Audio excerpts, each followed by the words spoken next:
Okay, guys. Back on StreamYard, baby. Look at that Woohoo. logo. They Okay. always come back. Yeah, StreamYard, I'm not worried. They'll be back. You'll be back soon. Anyway, Can we get so someone who's good at video editing to make the duck like get big and so you can see it singing? yes, this song with a little bit of like a British flag in the background or something. Yeah. So Get on it, let's Nathan. talk about Echoes of Mesona. Wrap up episode 1. We had Carhali's activity and dinner with Raiden, Prince Raiden, and company. Well, mostly just Raiden. And everyone else. And we had Enora chew out her daughter over drugs. And then we had Jai get voided. And then we had Konari. Konari discovering a weird connection between herself and Shy. Interesting. His tapestry, is it from Oh, right. Thailand? Who knows? We'll find out more about that later in theory. So Nathan, since you're leaving early, we might just leave it at the end of Kanari's activity and we'll do another little thing for Shy's activity. I know. That's okay. Yeah, we'll figure something We'll out. get there one day, guys. Well, what if we do Nathan's thing first? I mean, we could do Nathan's thing first. That's a good point. Do you guys want to do that? Okay. Yeah. Mine may. Well, anyway, Honestly, you can. Shy's is less a specific ending and more of a specific. It's more just exploration for funsies kind of thing. Mm-hmm. Yeah, that's what I was saying. We've been putting this off for so long. I don't want to put it off anymore. It's also the entirety of Act 2, so you know. And I don't think you can decide that, Nathan. I feel like of all the things Nathan could skip out on, I feel like Konari's thing is probably something he could skip out on. Okay, so let's do that. Let's get his stuff pulled up. My stuff. I'm so excited. I've got some older Carhali dice. Oh, there we go. That I'm working with. I haven't used these in a while, but they've got like they're like blue and gold and brown, and they've got these like really druidy looking numbers. And then I have the first dice I ever bought for Carhali. Little green guys. Oh, guys! I found dice. Do you guys know where these are from? I found these in my bag. They must be 2 years old. Hold them a little closer. Here, let me. Yeah. Here, I'll just pull them out. Yeah, this bag is kind of shiny. In my bag, they're like squishy and like you can squeeze them. I have no idea. I have no idea what these are. I don't know where I got these from. Do they belong to you? They were in one of my luggage bags that I haven't used in a couple years. And they were just in the side pocket. Stole them from someone. Oh. Well, okay, so I'm gonna time us and we'll see about like cutting us off at like a 2-hour mark and then we can continue on our own. And then Nathan can stay or go whenever he needs to for Konari's activity. 2 hours? Okay. 2 hours give or take. I'll see how things are like flowing and everything. Anyway, so what we have so far. So what's been going on then? You guys have been staying at Raiden's house. It's been about a week now. He is presently in a series of different kind of studies. He's looking into multiple different things at once, keeping track of the state of the world, keeping track of the state of his festival that's up and coming. Keeping eyes on just different factors going on, one of which Carhali's tribe, and trying to keep an eye out for where they might be using his divination ways. He has no leads. It's almost like they don't exist anymore, despite multiple different descriptions of multiple different tribe members that you know and know personally, and you giving these almost very personal and almost makes you want to cry every time you give him a new description of a new tribes member. And then he looks into the great outer realm, the great ethereal world to look in between the veil for them, and yet he can't find them. And he tells you that the only reason this would be is that they're not on this plane of existence, or they are no longer alive. It hurts. And yet he tells you to keep up hope and to keep on giving him these descriptions. This is about, I would say, a couple weeks later, eventually, as things are a little bit more disheartening. There's a moment where you are probably tugged on by Shy, who sees you kind of spiraling in this with Raiden. Raiden's focused, it's less personal for him, but he is trying to make up for something in his guilt toward the three of you, trying to help if he can, and it seems like he's not helping in this. Jaskier tries to pull you out of it, so does your mother, but your mother is also kind of spiraling in that you guys can't find them. And at one point, Shy goes to try to distract you with an invitation to come tour his tapestry, like there's been mentions of in the past many times. And finally, after another failed description and finding of this time a villager named Hantal, and someone that you knew very well. He used to cook for the tribe, and he used to he used to call you Little Bird when you were really, really little, thinking that you would be like your father and have an eagle as your spirit that would like connect with you. And then later they find out it was not Enora, your son. Yeah, every time, the eyes. But when you guys found that out and everything, he stopped calling you Little Bird and started calling you Little Bear. But you do remember this man, this older man who always had a smile for you, very personally. And it hurts. It hurts to not know where they are and to wonder if they are dead or not. But anyway, you get tugged on by Shy, who offers you a bit of distraction for a few weeks. And all of you guys, I assume, say yes to take a little tour. Konari, do you try to take along Jenyin? Because Jaskier is coming with you, Car. He's actually, I don't think I want to go. That's okay. I'll pass. I'll just sit out this one. I'll sit this one out. It's fine. You guys go ahead. Thea actually would love to come along. Wait, no, Carhella is coming. Thea's not here. Stop it. Yeah, I would try to convince him to. Be like, hey, we're gonna go explore this other place with other people. I don't know. Sounds kind of meh, but maybe it'll be cool. I think that should be persuasion at disadvantage.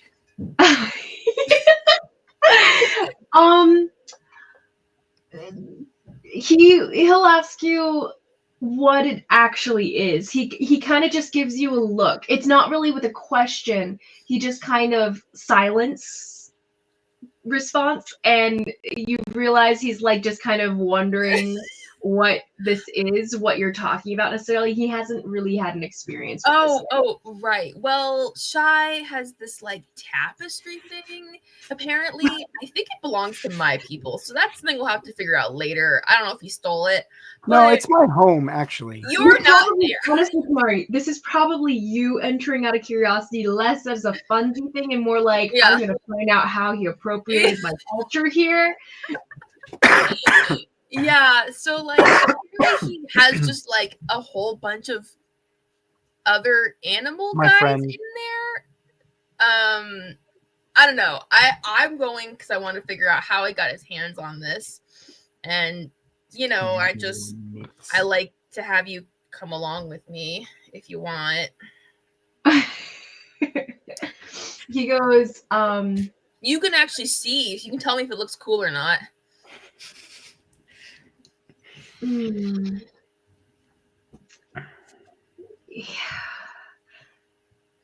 Is it somewhere you can be left behind?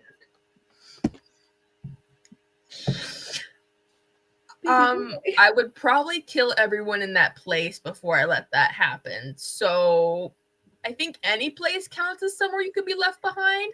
But I mean, not in this tribe. Yeah, not in this tribe.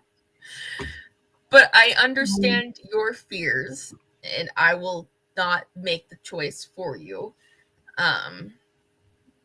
But he does stand up and he kind of like crouches near you, which his crouch is still a little bit taller than yours. That's insane. So tall. He's a very big guy. And he goes,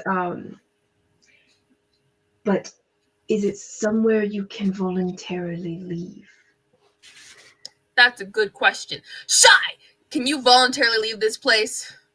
Or are you trapped there if you decide? As he's like rolling it out and scratching the design, or not scratching, but like painting the design on it. Oh yeah, you can always leave. I mean, I wouldn't invite you to my home and then trap you, capture you, keep you in my dungeon, and then torture you for the rest of your life. Oh my God. Insight check.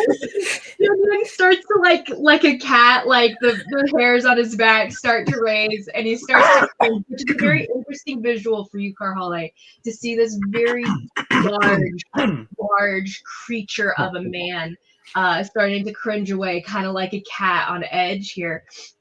And, I'd also like to insight check if I'm there. He's also gonna insight check. First roll.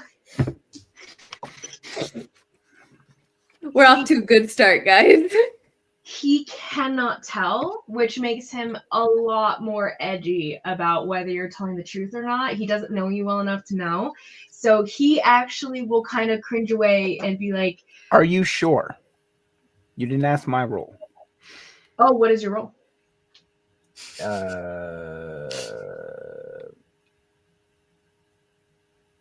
It's a 2. I actually succeeded. Nice. I got a 4. I got an 18, but I guess it doesn't matter. Yeah.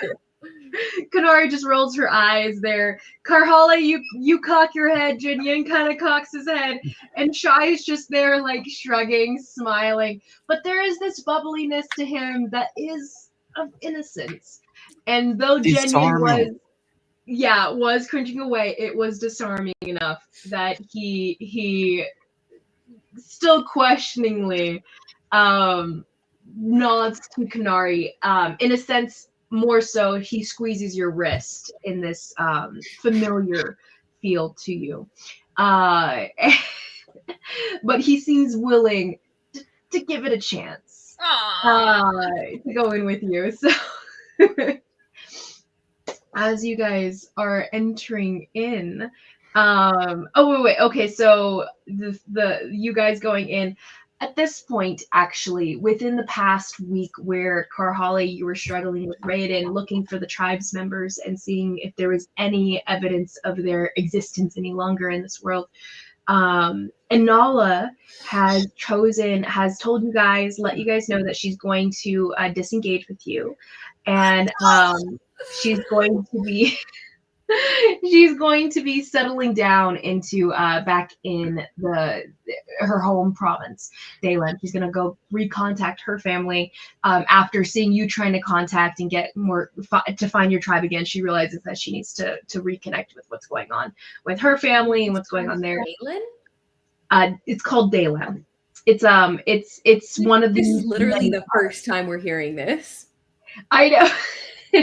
Well, home province. She's been living in Elfkar since basically when or if you guys have conversations about it, you guys do learn that Daylem is the province most well known for intelligence, their museums, their architecture, their archives of just different kinds of historical information and historical relics. She and her family work or get by on finding different relics for the museums. They are the local Indiana Jones family to find different things to give to them. Tomb Raider.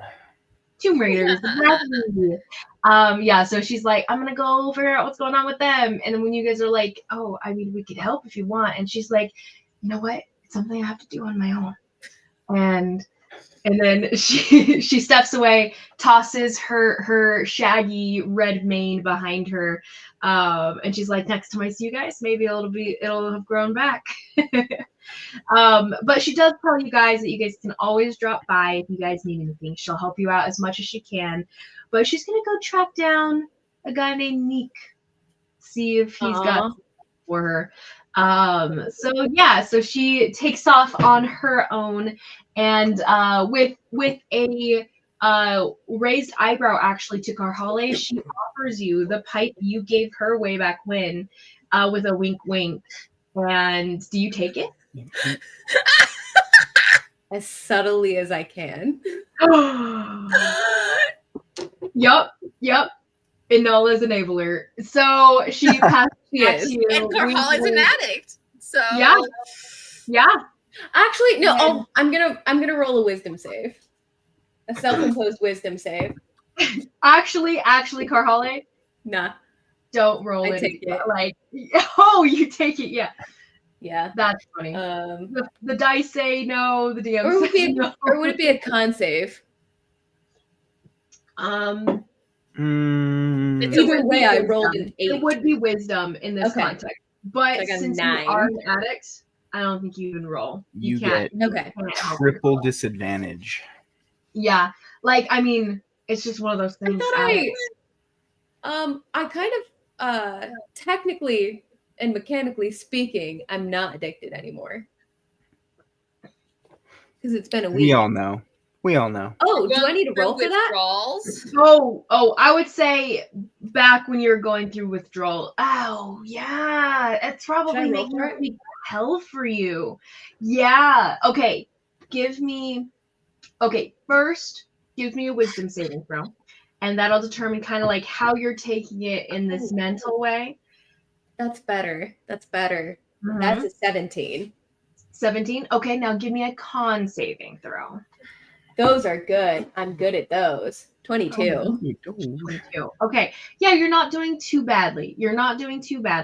But she will offer it to you in a time of in a low point in that.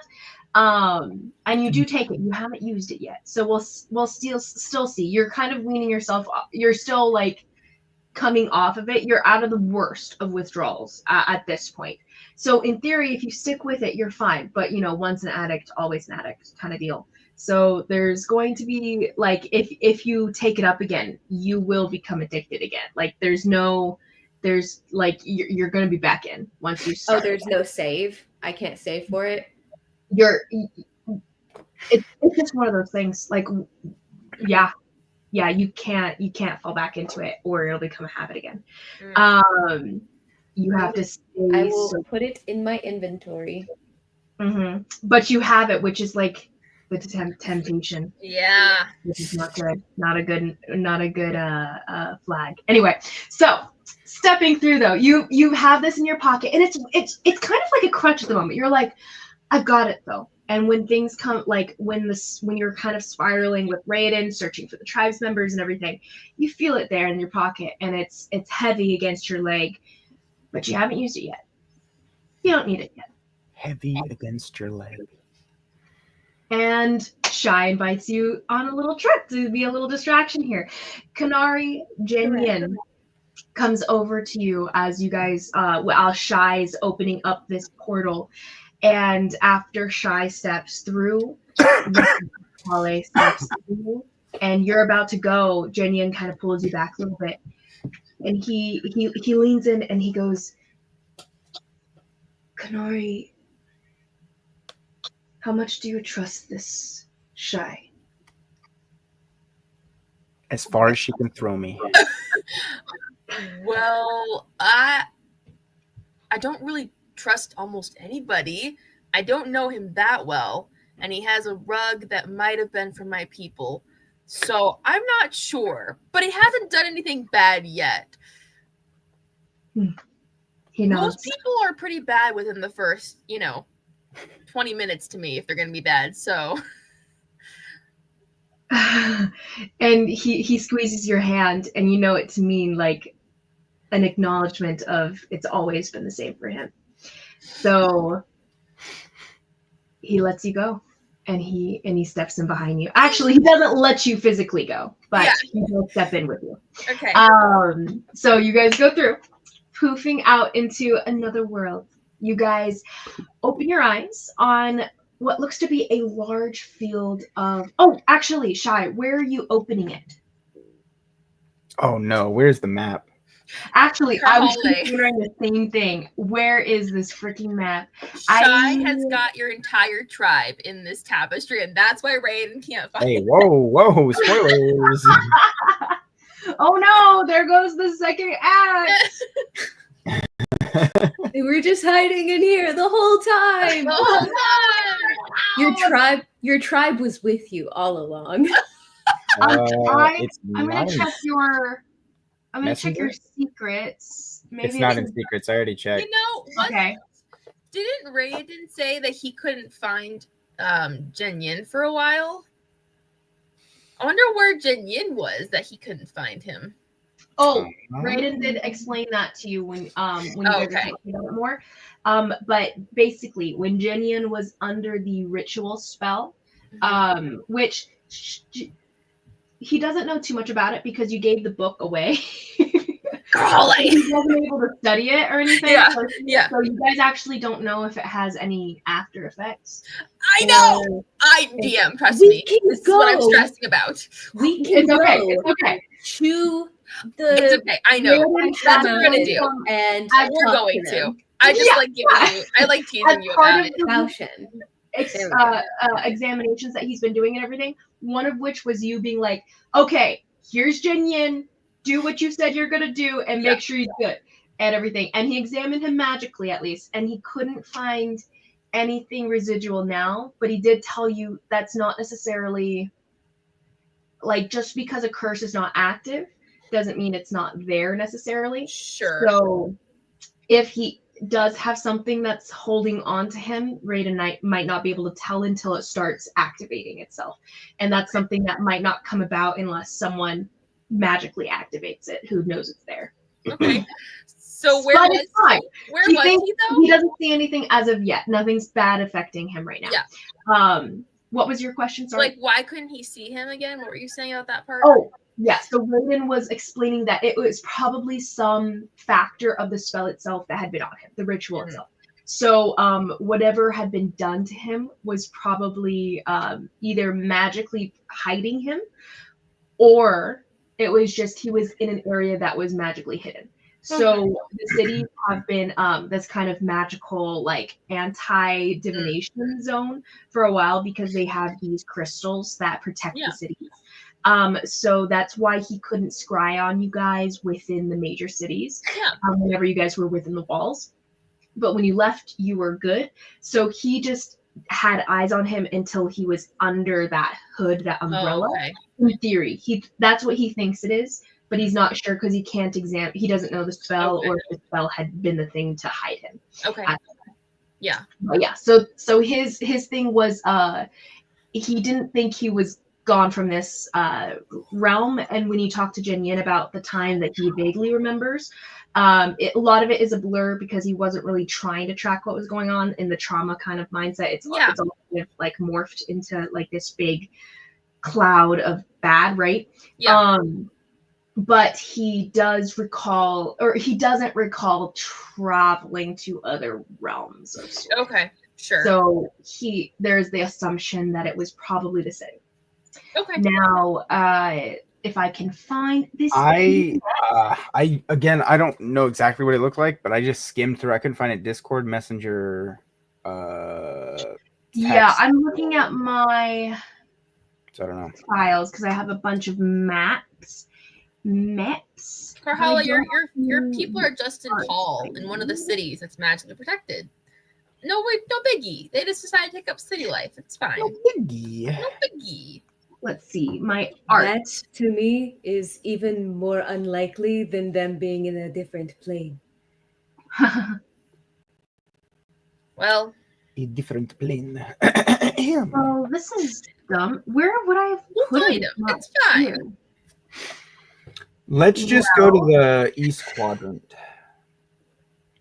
East The quadrant. east You say that is as though I remember off the top of my head what the east quadrant was.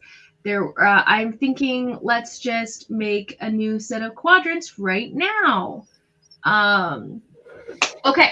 Well, it's in essence. Consider this, everyone. You guys appear within what seems to be like a Las Vegas mountain fishbowl. You know how you guys saw the mountains kind of surrounding on all sides? It is even more so dramatic here. When you guys open your eyes, it's a purplish sky. It is, Konari, you can't see this, unfortunately.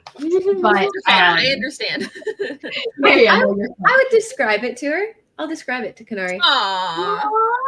Oh, so cute. Okay. This not ableist style of gameplay. I love it. The new D&D 5e like setup and everything. You guys need to put up a big X if anything makes you uncomfortable from now on. Let me know.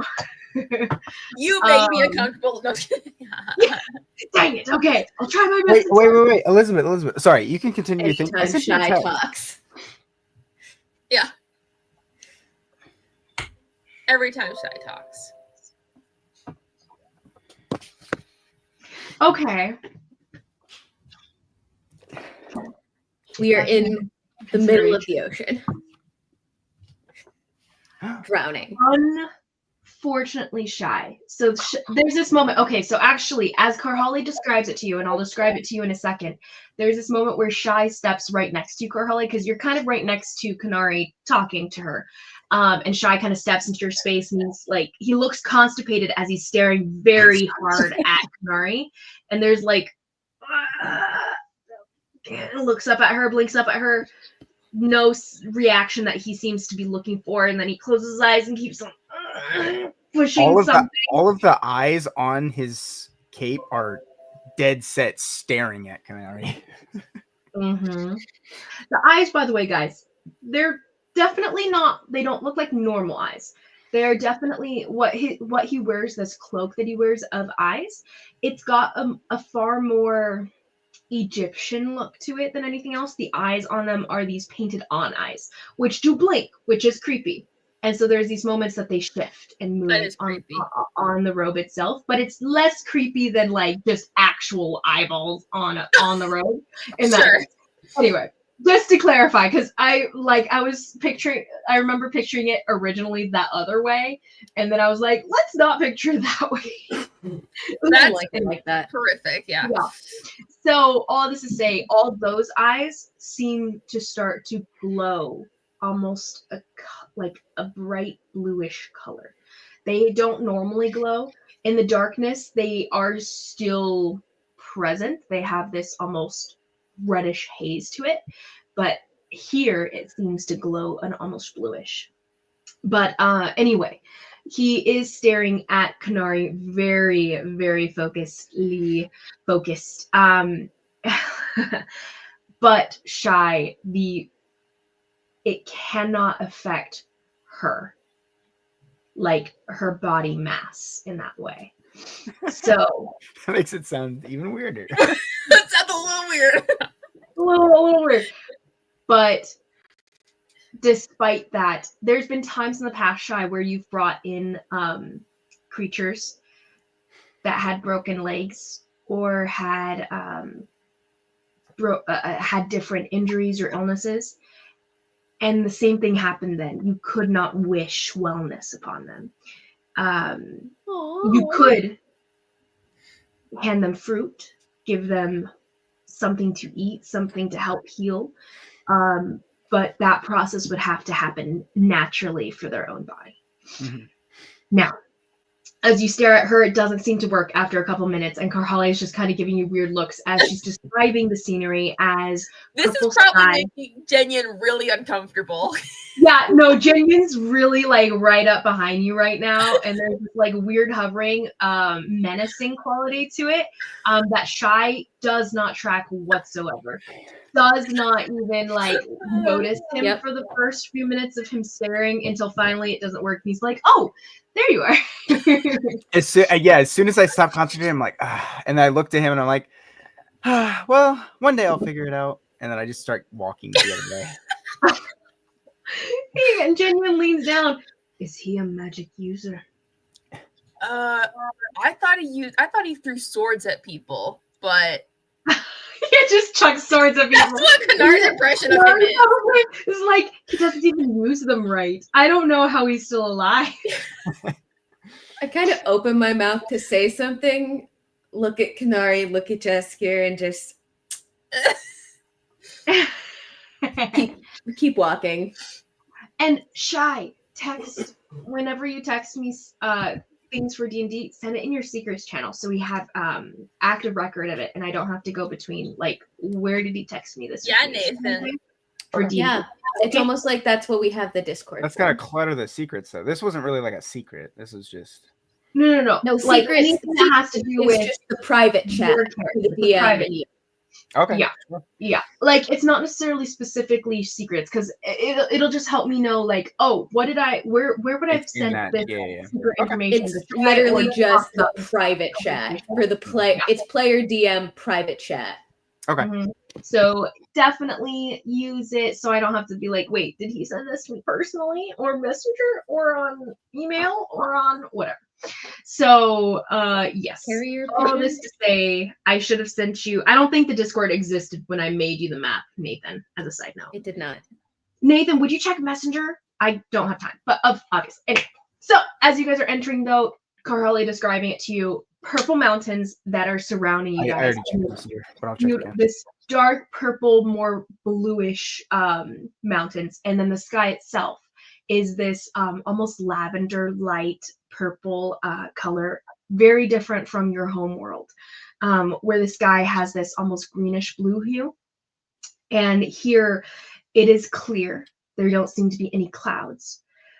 There's this moment though that you reflect on your homeland, because it almost feels the same way, Karhale. It feels like Talai Mountain, the mountains in a sense, because you have these rolling fields. You see the grasses that reach high into the air here, into the to your waist level here. Reminds you of home. And as you think of your home and how it's not quite perfect though, because like there's never a clear sky at home. You always have these very fluffy, beautiful golden clouds that normally fill the sky, reflecting the light beautifully of the sun. But once you think that, you start to see these rolling clouds start to shift and shape and appear out of nothing above you and starting to spread. And Shy looks up and you're like, oh, those are new. And you get the feeling that that someone else's effect is taking place here. But as you turn around, guys, you guys see these long rolling grasses.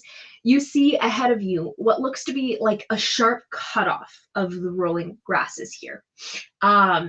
This sharp cutoff is probably, it's so flat that you can see it, but it's about a mile out from where you guys are here. This fishbowl of mountains that are around you seem relatively far away, but also not at the same time. It's hard to gauge the distance between you and the edge of whatever this large valley is in between these mountains here. You see below you, actually, what you guys are standing on is a stone tablet, circular, with a symbol engraved into the face of it. The symbol is big enough that one of your feet, Konari, fits into the jutting into this like groove in the ground that you can feel, and you kind of like tap your foot around and you can see it kind of extending into what seems to be some sort of character. You're familiar with the concept, but not this character. It's not Talon, and it doesn't seem to be in Corey, a shape that you recognize for Corey either. I will say though, Karhale, since you describe this scenery to Konari, you hear, Konari, a voice in your mind whisper, she said it had a purple sky? And you say, yeah. She goes, that's interesting. But then she kind of goes quiet. What? I sent it to the secrets channel. I found it. What's wrong, Ty? Does it remind you of something?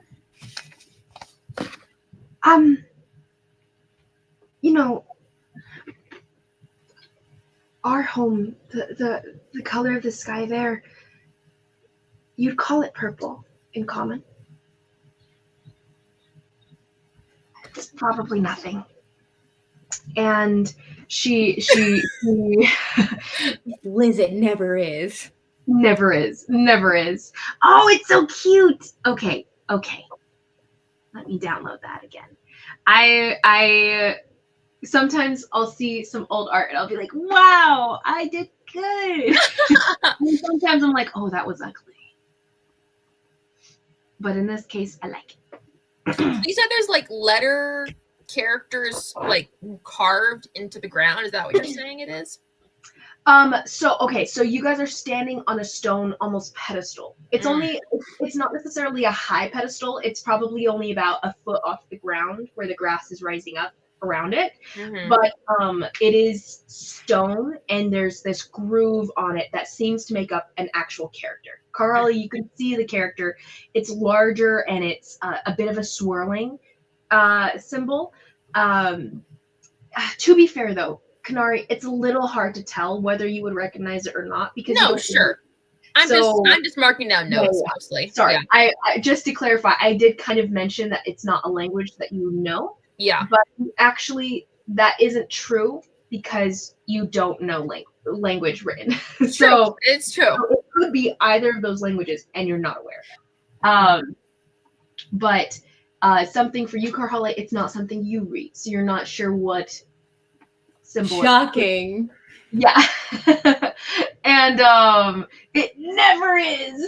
It never is. It is someday you're gonna get a paper in Kellen. You can read Kellen, right? Yeah. You'll get a paper. Holly read. I can read this. She's a bit dyslexic, actually. She's dyslexic for any language that's not Goliath because other languages don't make sense like Goliath does. Yeah. Goliath is written in like runes rather than so you get like a lexicon. Yeah. Why? Oh, there you are. Okay, yeah. So you guys are presently in the plains, Shy, just so you know. Okay, so ahead of you guys, you can see what looks to be a purplish hued reflective surface. Seems to be water. It doesn't look blue though, because the sky here is purple. And you can see like dotting trees that seem to be sparsely surrounding the waters, almost like an oasis at the center of this large basin that you guys are in. But yeah, to your guys's right, you see a cutoff to the plains here. The grass is here, and you can see what looks to be a forest to your right, and then to your guys' left, you guys see the harsh cutoff, and it looks to be like golden almost. It seems to be sand, Karhale. It looks almost like the Tullin sands, rolling sands off to your left. Which direction do you guys go? Or do you guys head to the mountains behind you? Anywhere but the sand. So this is the swirly entrance. If you guys want to go, we can like just explore, or we can go, I don't know. What do you want to do? We can climb those mountains. I've never gotten to the top, but Shy, you tell me where everyone is, by the way. You have your list of creatures, correct? I have the prominent ones. Okay, so you decide where everyone is staying, like what like habitat they're in. Bro, I don't know. Because presently we're in the plains. I think the only person you would see is George. Presently is someone who is Mia. Presently, actually, everyone roll me perception checks. Probably Mia and Lily.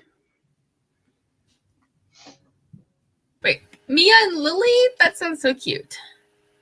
I forgot how good my perception is. Whew. I forgot how sucky my perception was. 10. 26. Karhale doesn't notice shit. I actually don't. Where are... Konari, you feel a creature's intense, like the intensity of a creature that stalks prey. You can feel it. You feel something watching you from in the grasses, but you don't. Actually, with that high, let me double check that. Yeah, you can sense where they're at. Karhala, you don't, but Konari, you can sense that somewhere behind more so no, behind more so. Oh, that's a hard question. Who would it stalk? Probably you, Karhala. Yeah. Jaskir's the smallest. Oh, you're right. Jaskir's with you guys. Okay, I was going between the three of you guys with Jenyen. Jenyen's huge. Konari. So obviously not Jenyen. Edge. As a side note, Konari, which never mind. I won't tell you that. Never mind. Wait, no, what? Okay, I'll tell you. It does. Well, I guess you would know it, but you wouldn't know it. But you give off a very menacing aura, not because you're emanating it like your charisma necessarily. It's because you have a lot of stuff on you that has a menacing aura to it. So animals, you have been noticing. Okay, so that's actually why you would know. You have been noticing that animals used to not really track you too much before. Like, used to be okay with animals. There was never any, like, ill will back and forth or any, like, camaraderie necessarily. Yeah. But your snake being an exception to this because he was here as this happened more so. But every other animal you're trying to, like your horse, whenever you try to interact with a horse or anything else, seems to shy away from you a little bit. Horse. My horse named Horse. Wait, what? When did this start happening? It's been happening. You wouldn't have noticed it, okay, during the whole ensuing last sessions and everything. Okay, so much because there wasn't the relaxed moments to notice. Oh, sure. They're more tense than they should be necessarily. But once you've been staying at Raiden's household, you realize that birds don't fly or twitter next to you anymore. You notice that when you're meditating, they don't fly and sit on you anymore. They used to. There's this like statuesque, like almost this almost benign aura you had before that doesn't seem to be what you have anymore. It's interesting. Interesting. Jenyen doesn't seem to notice it, but he's not that kind of person necessarily. Sure. Or he's not wisdom kind of oriented in that way. So he doesn't comment on anything. But you do notice that difference, that creatures used to come up to you, they no longer do. They used to not shy away from you, they do now. And Karhale, you're just huge. So all of them, he's definitely tracking Jaskier. And so Konari, you notice as Jaskier is starting to step off the pedestal and walk amongst the grasses, where the grasses are up. Like Karhale, they're kind of like at the top of your waist here. Jenyen, they're kind of like at his hips. And Konari, they're on your kind of like upper waist too, since you and Karhale are around the same area. But yeah, you're taller. And You're a bit taller than me. Shy, they're definitely up against Shy's shoulders, up to like kind of his face. Jaskier, they're kind of up to his shoulders, almost. He's a little above it, shoulders above it. But it is deep. These grasses. And so as he's stepping out and everything, you can sense something that follows him and is keeping its distance predatorily. Jaskier, something's tracking you. There's something here. he turns and he kind of cocks his head, unconcerned, because he thinks you're messing with him. He's trying to get used to your sense of humor, actually, within the past week. And he used to take things very seriously. And then Carhale was always like, she's joking. Yeah, like, it's she's true. not going to strangle you. I don't know why she said that. It wasn't very funny, Konari. and everything. And every time you do, he's like, okay, shaking out the shoulders. I'm getting it. He's starting to get it. And so this time he's like, yeah, sure, something's stalking me. And you're like, why isn't he taking this seriously? You feeling big and tough today, Jess? Or he kind of chuckles a little bit. And he goes, I feel big and tough every day. And he continues unconcerned through the grasses, kind of pushing his way through the swaths of. Konari did her job. She warned him. Yeah. As he's pushing through, no concern. Actually, let me roll for his perception check. It's actually pretty good. I rolled for Carhale to see whether or not she would think Konari's joking. Carhale 100% believes that she's just messing with him. Yeah, and actually, in this moment, Car, you're kind of like, they're getting along. He's starting to get It's kind of nice. Then an ale just pounces on. No, literally. Oh my goodness. Shy, you said you texted me, right? Is that what you said before? I think I missed it. Wait, what? Oh, okay. Never mind then. I thought you texted me. Would you send me your list of where they're at, by the way, or what your choices are and everything? My boyfriend gets eaten by a chimera. I'm killing Shy. Okay, I just said Lily and. I need your names and location. If you can send it, because I actually, wherever I put the names originally, they're not here anymore. Okay, I did send one text. If you could get back to me on that, but I will figure that out right now. Okay, so okay. So as a side note, you guys do step over as you guys are stepping away, and that's okay. Okay, so Jaskier rolled pretty well. He rolled and he notices on the ground, and he's like, Shy. And there's a little bit of a tentative stress in his voice now.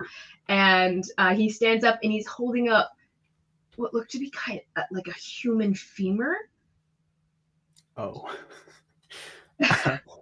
and his head pokes up over the grass with genuine concern now. And now he looks back at Konari. He's like, Konari, were you joking? Why would I be joking? And he's like, oh, crap. like struggles with like a dagger strapped to his side that is totally not at the ready and everything. Moment, Shy is not like always carefree and everything like that. When you show him that, he actually for like a split second actually like tenses up and is like, oh.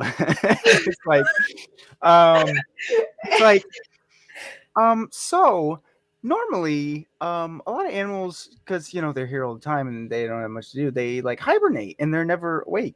Sometimes they're. He's like trying to get this thing out of his pocket, and you hear like the bounding pounds, like just 2 pounds of large footsteps. Pounding against the ground as something gigantic leaps out of the grasses that had been crouching behind. Jaskier leaps out onto him, pounces, and he like gives out a little gah as he's taken down and disappears under the grass. And you guys see a giant chimera. I'm a bear. Over. I was about to say, I knew where it was. Could I have reacted when I heard it charging to him? Well, you had said you're like, well, I gave him the warning. But once it started charging at him, I'm tackling the chimera. He was close enough that he wasn't charging so much as little pats. Okay, all right, fair enough. But you are close enough to react now, in the sense. So the chimera gets his first move, and nice. Yeah. But so he makes his pounce, takes Jaskier down in that, and Jaskier is now presently grappled. But when he makes when its claws and its teeth go for his shoulder here, Jas is like, nope, and he throws up the little dagger he was able to pull out in time and sticks it into its mouth, and it clamps down around it and like pulls back with a rearing, like almost like a roaring screech in a sense, as the bird parts of it seem to call out in an eagle kind of screech, but then the roar of its lion side starts to call out as well in this like roaring fury here. And Jask is like, I could use some help here as he's trying. I'm a bear. Tackling the chimera. Yeah, and boom, takes the chimera down. You guys see the rolling grasses and Shy. You're like, wow, they're getting along. But also, you do remember the bones in the grass, and you're like, maybe we should step into. Harley, run! Run? What? Harley, give me a contested strength. Athletics check against the chimera. I'm sorry, Nathan. You invited us into this place knowing raging. And didn't warn us that there were things that could actually try to kill us. I feel like that is the pinnacle of who Shy is. Just an athletics check. Jenya's never gonna trust you again. 26. Or nice. No, 25. You said 25? Yeah. Okay. 25. Okay. So there's this moment of, as you rush up to clobber it from its side, it doesn't seem to notice you, because actually, as it's so focused on, it's so hyper focused on Jaskier here. It's like the tunnel vision, and you can see it like that prey predator mentality, right? Of it doesn't see anything else in this moment, and that's kind of the perfect moment to take out a creature like this when it's swooping down on something it's about to eat. And so you take it off its side. It didn't seem to realize track you in the first place, and it rolls with you. It is a lot larger than you. It is about, I would say, double your size as a bear, but you guys see this bear, or Shy does at least, and Jenyin does, and Jas does, as this half its size bear, full of kind of like greenish fur, almost this almost like rocky substance of this like hide / fur, pounds into it and takes it down to the ground, and you guys roll a little bit and it starts to fight you. Go ahead. Would you take an attack on it, or are you just trying to grapple it and hold it back? Yeah, I'll just shoot for a grapple. Okay. And Jas actually has his knife out in a very like strained, like getting closer to the rolling giant creatures, but keeping a distance because he's like, I might get crushed as well, kind of deal. But go ahead and give me a new strength check here. You were able to tackle it. Let's see if you can hold it down. Natural 20. Oh, dirty 20 here. And so 26. 26. Yes. So as you guys are seeing this struggle and everything, the giant chimera is using its weight, its strength well against you. It's natural. It knows what it can do. But as you're doing so, you also have the upper hand of having a human mind and knowing grappling technique. And even though you're a little bit smaller in this bear form, you do have weight to you, and there are things that you can do, which you use in this moment. It almost is reminiscent to you of wrestling with some of the like the older brothers, the Kuyas back at the in your tribe and everything, and you're able to like pull him down into a grapple that you worked once on an old friend of yours. And as you're holding him down, just as large as Trig once was in your arms here, even as a bear, the chimera does not tap out and is still just growling fiercely. Shy, you can tell that George is getting more and more rabid and strained at the moment, and he's becoming more feral. That's what I'm looking for. Mm-hmm. Yes. But Jas is like, Shy, what is this? I'm gonna tell everyone to run, and then I would like the Chimera's back legs to be given out under quicksand. You would like. Wait, whose back legs? George's, right? Yes. Okay. You can just change the terrain. And as you wish for this, you do see the sands under the Chimera start to shift, and like his feet seem to drop a little bit and then start to sink faster. And the Chimera starts to kind of like kind of squeal a little bit as it's pulled back and dropping down, and its paws can't get any footing. I'll go over and I'll grab Karhale's paw. It paw. becomes easier to hold on to him as it seems to be confused and seems to be more panicked in this moment. Though it is going to make its attacks on you as it's just kind of flailing claws in a panicked sort of way.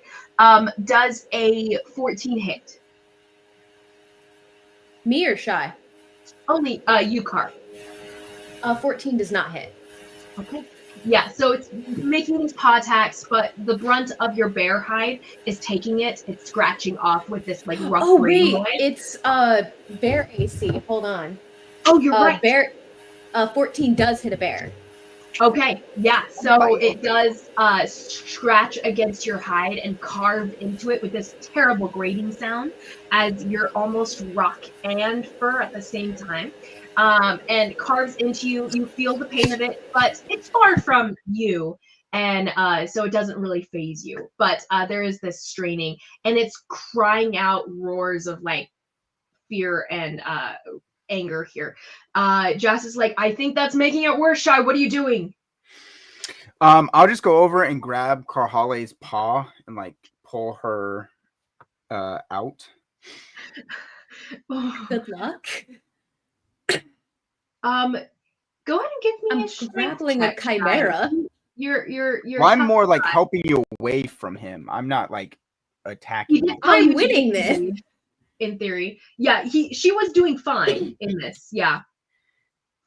Yeah, okay.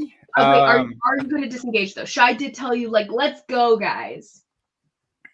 I hesitate for a minute because I'm kind of winning a fight with a chimera. Carly, come on.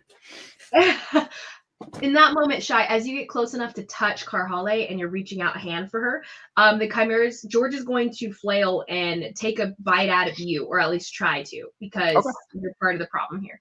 So he roars and reaches in for you. Does a 15 hit? Does not hit.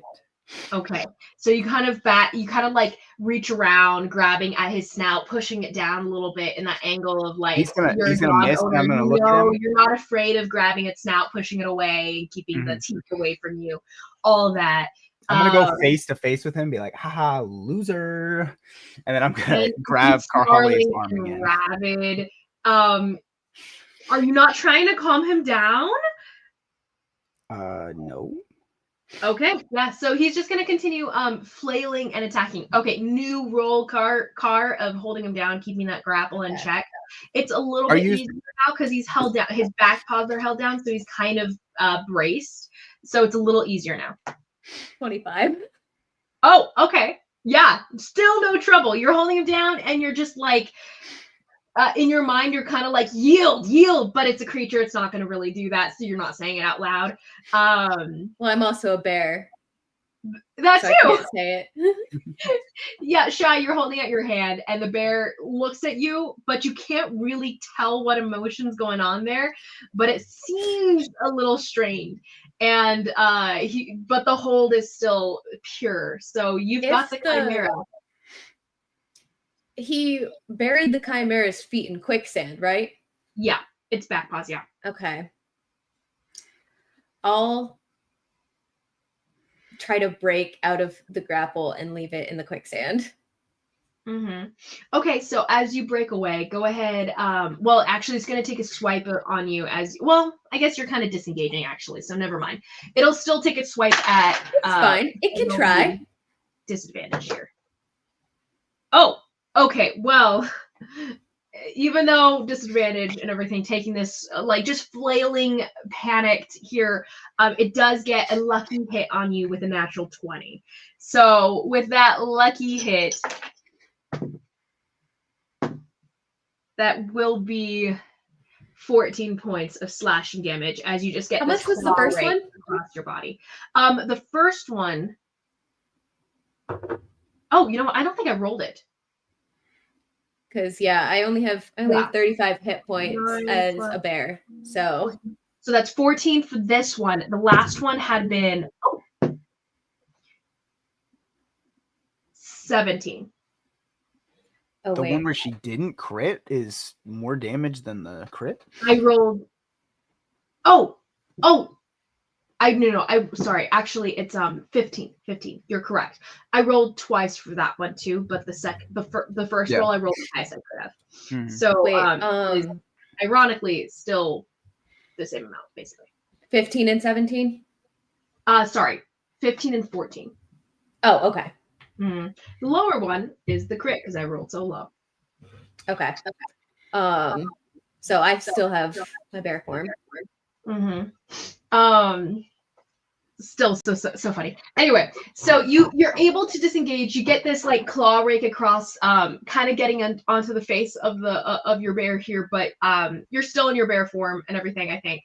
How many hit points do you normally have? Oh well, I guess you would roll for them, right? It's 35. Perfect. Okay, so and then, that was 29. Backing off, and so your bear form looks a little rougher for wear, but you're okay. And you step off, and Jas is like, "You good?" But you can't answer because I'm a bear. So I give like a little. But yeah, you guys draw away from the struggling creature. The chimera is still howling and screeching in turns as you step away. Yeah, you guys are pulling away. Which direction do you guys go in? Do you guys stay within the plains? Do you guys head to the desert, or do you guys head to the forest? We could start heading towards the water. Shy, what the heck was that? I shift out of my bear form. What in the nine hells was that? Well, let's just keep going before we start talking, and I'll just start running. You're running from your own tapestry animals. No. I am running from my friend, and I'll just keep running. So you take off toward the oasis at the center of the entire basin here. And Genyin pulls on your wrist, Konari. And there's just a genuine question and like disbelief, I guess. No, incredulity in the squeeze. There's a lot you can read in his different pressures. Konari just like shrugged her shoulders, like genuinely doesn't know what to do with this. I guess we'll follow him. I don't know. Okay. Genyin ducks into a run. Jasper's the car with like just thrown up hands. What? The roar and the screech in the background. I don't know. And Jess just kind of looks off to the oasis and starts to follow, confused, or bewildered, but still curious, because I mean, what is going on, you know? And you guys continue to the center here. Shy, you reach the waters first. What you see are a lot of flickering lights dancing across the waters here at this distance. As you get closer, you can tell the difference between each fluttering light here. Some of them a little bit jitterier than the other ones. Some of them a little bit slower, more languid. One of them rushes up to you, dancing and flickering between different bushes and tree trunks as it's coming in your direction, very excitedly. As it rushes up to you, you see a little swirling of of dust on the ground kind of swirl up into its sphere and then disperse into a cloud as it races its way towards you, and then stops. Well, actually, it tries to stop before it gets to you and cannot quite put on the brakes enough with its wings as it slams up into you with this poof of like glittering dust almost as it slams into you. And he's like, "You're here! You're here! You're back! I've been waiting for you. Where have you been?" Oh, hey, Tootie. Tootie? Yeah, Tootie. I've been waiting for you. Why haven't you been back yet? Sorry, I've had a lot going on, but look, I brought new friends. Why have you been gone for so long? We've been waiting for you, and you said you would come back sooner than this. I know. Why Well, didn't you take me with you? I wanted to go with you last time, and you didn't take me. I know, but it was too dangerous. It could have been. You could have died. Oh my goodness, I can always handle anything. You know that. I'm the strongest one here. Yes, you are, Tootie. And I knew if you couldn't handle it, that none of the others could handle it. So I left you in charge of them to take care of them while I left. Well, you should have told them that because no one listened to me. Well, now I'm here, so they'll listen to you all the time. Okay, fine. But you better tell them next time when you go if you're leaving me in charge. Oh, and I'll like. Did you guys hear that? I'm in charge. I told you. And his hand like flies out and kind of smacks your little cheek, but it feels more like a brush of like a butterfly petal than anything else. Even though there seems to be a lot of force there, it doesn't seem to have a lot of mass to it. This creature that's almost made of light here. As Tootie kind of turns to you, and it seems just a bright smile pulled across his face. He's jittering and probably the most excitable of all of them here. And the next one you see at a distance, who was following after him, a little bit slower and a little bit more tentative and everything. You see him peeking out from behind a little flower petal on the ground here, but you can see the light emanating pretty well. So you noticed him as you guys came, but he's like, "Are you back for a little while? Are you gonna stay?" Who is this? This is Dust. This is the Dust Sprite. This is Tor. Are you gonna leave again? Oh, hello, Tor. I'm not leaving for a little while. I'm here for a little bit. He doesn't seem to believe you, but he nods. Aww. And but then you see Tootie go, no, don't be like that. Swirls around him a little bit and grabs him, pulls him up, and he flutters kind of reluctantly up. He goes, "We have to just enjoy him while he's here, even if he does have to leave again." And like he's trying to kind of encourage little Tor to get excited, but Tor seems still not really to trust you being back or anything like that. And at this point, everyone else is kind of coming up behind you. Karhale and Jas a little more reluctant behind as you guys come into this clearing where there's this beautiful purple, almost a large lake at the center here. It seems almost big enough to be called a sea. You can see the water stretching across. And though it is so flat and you can see the other side, it is very distant. And you guys could probably go across these waters and it take a while to get to the other side at least. But it is beautiful. The sun seems to be this permanent, almost sunset in this world. Whatever, as you look up expecting to see the sun, you see the sun. But when you originally got here, you didn't actually see a sun in the sky. But there's this moment as you look across the water here that it has this golden hour feel to it. And you look up and see the sun that's creating this golden hour feel. But yeah, you guys all come to the clearing. Konari, you sense a warmth in the air, like this almost magical flickering warmth that seems to be dancing around you. It almost like the feeling of spells that are lobbed around your head, shooting back and forth and everything, but less threatening since there's no negative energy that's happening here, no resentment or anything like that. and there's no aggression seemingly here, not like when you had sensed the predator in your midst before. So it's not necessarily threatening to you, it's just reminiscent of. So as you're sensing the little sprites rushing back and forth here. Go ahead. I thought following would make things make more sense. And I was very wrong. Around you, Karhali, you see a flickering light seeming to dance around you. You hear what seems to be, and you hear like what seem to be like little sounds, like little twittering noises, almost like someone's whispering into your ear, but so breathily that you can't understand what they're saying. It's one of those moments where it's so close and so weird, like such a weird sound that you just can't distinguish the words. But you do see almost like a little dancing, flickering light in the shape of a little humanoid dancing about your head almost. Okay.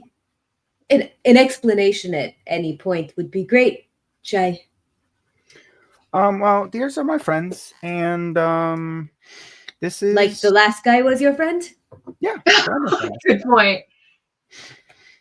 There's a tenseness about Jas as he's keeps his hand near the sheath of his knife here, looking a little askance at the different lights that he's not familiar with. The little humanoid dancing near you, Karhale, seems, as you're looking closer at it, it seems to be fluttering almost like backwards, in a sense, like it's a slow wisp as it's taking its way around you and just kind of taking you in, almost like dancing up the monstrosity in comparison to its size that is your body. Okay.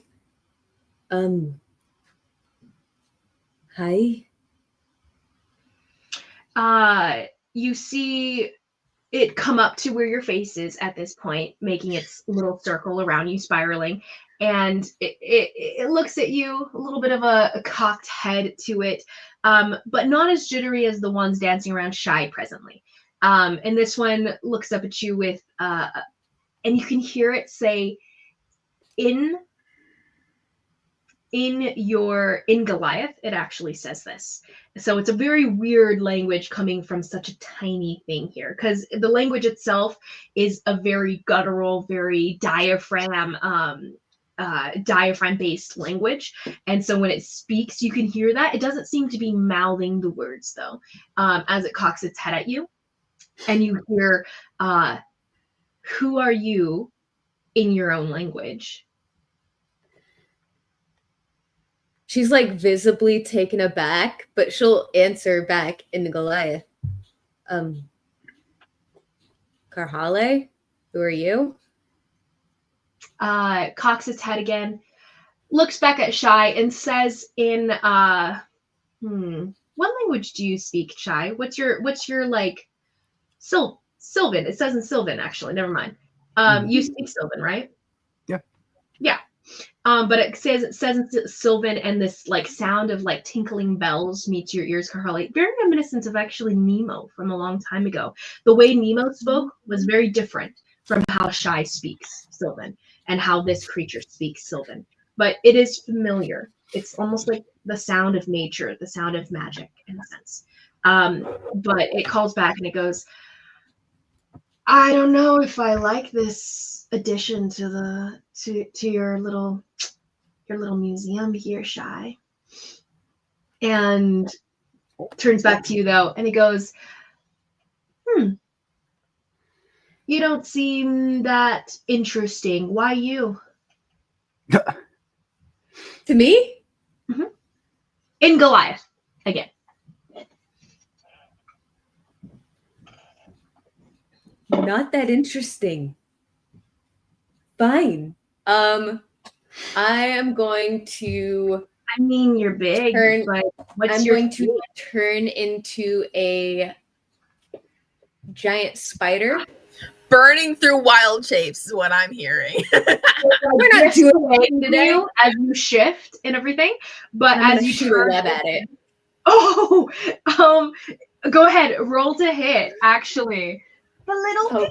You're just trying to smash this pixie? No, I'm just trying to I'm flicking water at its face. I'm not trying to hurt it. Okay, Elizabeth, Kind of I just try sent you to the turn out of list. the way. You can put Thank them you. wherever you want. I don't really have a preference. You can put them wherever you want. I like how all you have to do is say Carholi's not interesting, and she just can't let that stand. She's about to. She'll throw down. Yes, she will throw down. Okay, I don't technically. Oh wait, I do. It's a ranged attack. Okay. Does a 15 hit?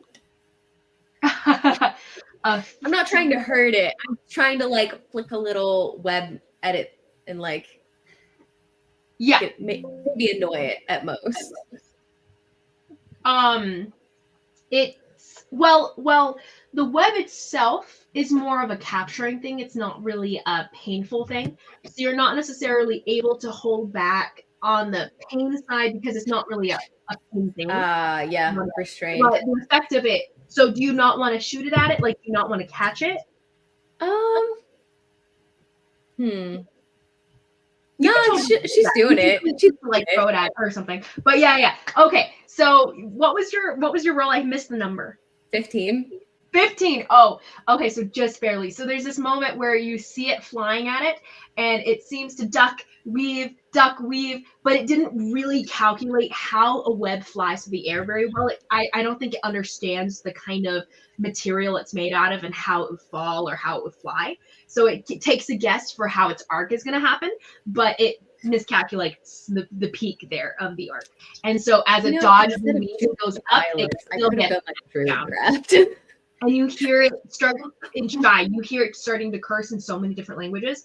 Actually, Konari, you hear a curse in Kori, one of the worst you've ever heard. And Ty would not even tell you, actually. You only heard it in memories in the past. And she was like, don't say that again. So you hear one of them and you're like, what? Did I hear what I just thought I heard? But you think it's probably a totally different language, assuming that it didn't mean to say that because, why would it know that? Yeah. But you guys all hear a curse word in a language you're familiar with, actually. Multiple for each of you who speak multiple languages. But yeah, so it's starting to curse and it's probably acting a lot more energetic than you've ever seen Wisp take Shy.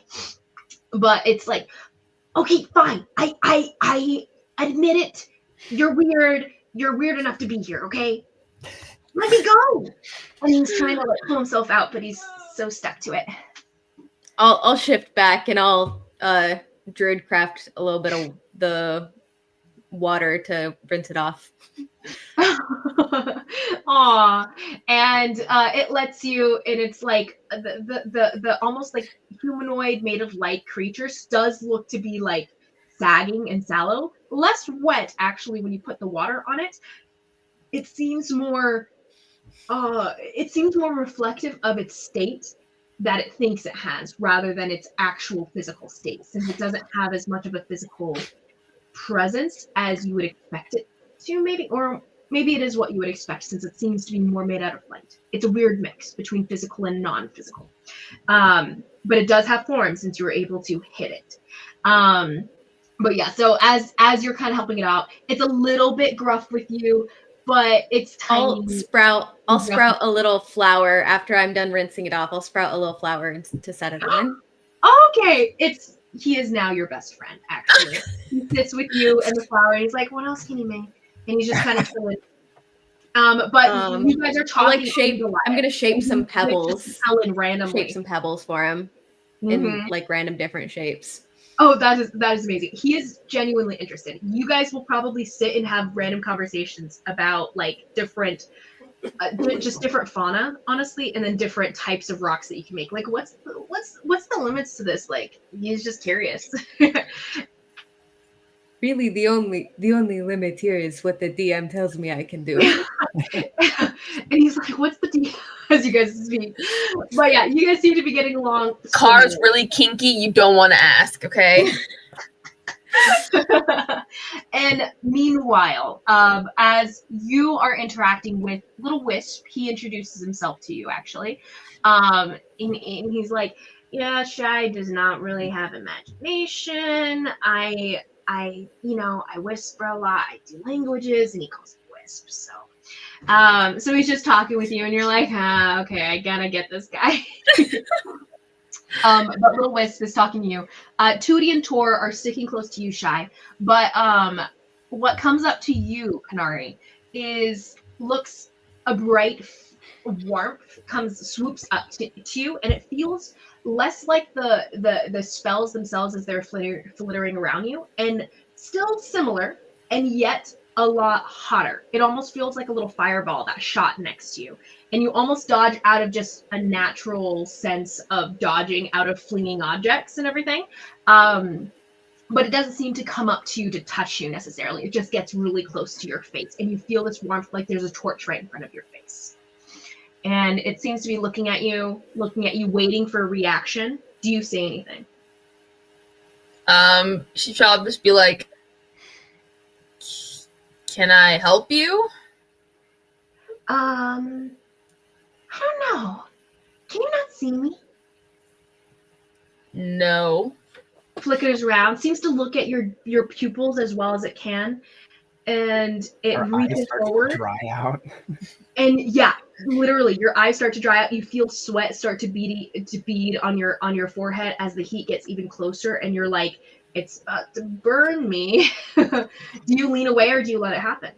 I let it happen. You feel a little bit of a burning sensation in just the tiniest little handprint against your forehead as it seems to touch you right at the center. And then as it stays there for like maybe 2 seconds, it's like, oh, whoops, sorry, did that hurt? I mean, on a scale, it's fine. You're good. And it goes, huh, most people are always so mad when I do that. I'm sorry, I didn't think about it before I did it. Fair. I can relate, I guess. People often get mad about things I do too, so I like you. I'm not gonna set your hair on fire. As she's like swoops around your head here. I'm bald. No, I know. That's what I'm saying. I'm not gonna set you on fire. Oh, I thought that was like a you like me, so you're not going to set my hair on fire kind of thing. I never mind. I see. Oh, I haven't decided about that yet. But don't worry, I think I'm gonna like you okay. I mean, if I can't set you on fire, then I think we're gonna get along really well. Most people just hate me because, something catches. It's not really my fault. I mean, I'm that's just the way. So. Well, good. You have one of me attached to you. What is that? Who are you? I'm sorry. Oh wait, I'm sorry. What? And she's pulling up to the side, and Ty is kind of confused. Like, what? She's as confused as you are. You can feel the bewilderment coming off of her, but the little sprite dancing around you is like, what are you? I mean, you're bigger than me, and she's trying to engage Ty, but she cannot hear or see any response as Ty's like, is she trying to talk to me? Because I think so. And like to like the little sprite thing, what do you mean I have one of you attached to me? Oh, Venus, she doesn't really talk. She's kind of shy. Oh, okay. And her shoulders. You're shy, but that's Ty. And she just kind of sags a little bit. She's like, is she like Tor? Because Tor's boring. Oh, it's just not really boring. Like, if you put your burning hand next to her, she might move. But she comes up behind you and puts her like fiery little hand on your back, Konari, which does start to catch fire. You smell smoke coming off of your robes. Crap! She like just kind of like puts it out, like trying to. Sorry. Oh, I didn't think that would happen. But she tries to start to put it out, and she kind of starts to make it grow. As she's like trying to like pat, and she's spreading fire, and new little like sparks and catches are happening. And Denyon comes up behind, and his large palm comes down to clap on it, and she kind of swoops out of the way, and darts away from you and disappears into the bushes. Actually, and his hand like smothers the fire all at once, like all the little sparks that she had set on your back. Yeah. Now you have little scorch marks on your back, but he puts them all out in one squelching clap on your back. And then his hand kind of stays there, and he's like, "I don't like this place." None of them come up to him as a side note. Fair enough. I'm surprised one came up to me, bearing in mind what you said. To be honest, it's only her that has. All of them have kept a big, given you and Jenyen a large berth, actually. Jaskier even has something that's swirling around him presently. Seems to be made out of like more of a mist and light at the same time. And he seems to be trying to duck away from it because he does not trust Shy at this point and is trying to keep his distance. Even though the little sprite seems to be pretty curious and seems to be seems to be amused. Shy, you can tell she is very amused that he is afraid of her at the moment. Mhm. So she is playing it up for all she can. And anytime he thinks that she's gone, she pops out of the corner and he's like pulls away and everything. But yeah, so you guys are in this little oasis and there's the little pixies. It seems to be the only things that you guys can see that are presently out right now, or at least have come up to you guys here. Is Ghibli here as well? Yes, you do. No, Ghibli is the one dancing around Jaskier right now. Oh, wait, where's Jen? She is presently trying to scare him. Anytime she's there, she hides and appears again. Is Jen here? Jen? Oh, Jen. Yeah. Actually, you do not see Jen. Interesting. Shy, what did your little friend, fiery friend, mean that she's like Ty? Oh, Venus? I mean, I don't know. Like me and Carharley are related, so maybe they're related. Maybe they're cousins. No, probably not. I don't think Ty is fiery. Can you guys see Ty in here? I mean, Ty always moves when I try to pet her, but I don't know. She's never. I said can't anything to see me. Ty. You can't see Ty? No. Why could your Venus friend see her? That doesn't make sense. Well, I mean, you know what they say about family. Like, you can see each other no matter how many miles away you are. So maybe they're related. It's too bad that's not true. Wisp is still like on your shoulder. Actually, Car has presently moved up to your shoulder to converse with you better, and Wisp actually says in Kellen and is like, actually, it's pretty true. That's actually very accurate. I'll answer in Goliath. Sure it is. and in Goliath, it sounds very aggressive, but he responds in kind. Also a weirdly aggressive response. It's one of those languages that sounds like you're just almost like angry no matter what. German. Yeah. But a little less honking and more guttural, more gravelly, more rock, less brass. Anyway, but yeah, Wisp is still hanging out with you, Car. It seems genuinely as laid back as you can be at times. And Konari, you do not sense little Venus near you, mainly because Jinyan seems to be glaring out into the bushes where he sees like little flames dancing around, and smoke rising, which is more telling of where she's at. But anytime you do see smoke rising, you guys actually almost see it immediately disappear when it's in the vicinity. When it was on you, Konari, it did not immediately disappear. Jenyan put it out. But when out in the forest and stuff, anytime Shy, you see her set like a twig or something on fire, it almost seems to squelch itself immediately. And then it seems like it never even happened. You don't see any burn marks anywhere. None of you guys see burn marks anywhere that she has been. Oh yeah. Shy, are you keeping these people here like against their will? No, they're my friends. But can they just leave if they want to? How did you come to acquire all of these creatures? Well, everybody's different. What are they? Well, they're my friends. I don't really know how they're related to Ty, but I assume. What? No, not the point. Continue. Uh, I mean, most of these people were either alone or had no friends or were hurt, and I helped them get better. But they want to be here. Most of them. Which one? You're keeping some of them here against their will. Not necessarily against their will. Who? The Chimera? Well, they'll just like, I'm thirsty and get start walking down to the. We're not done talking about this. So he drifts away awkwardly towards the banking waters here.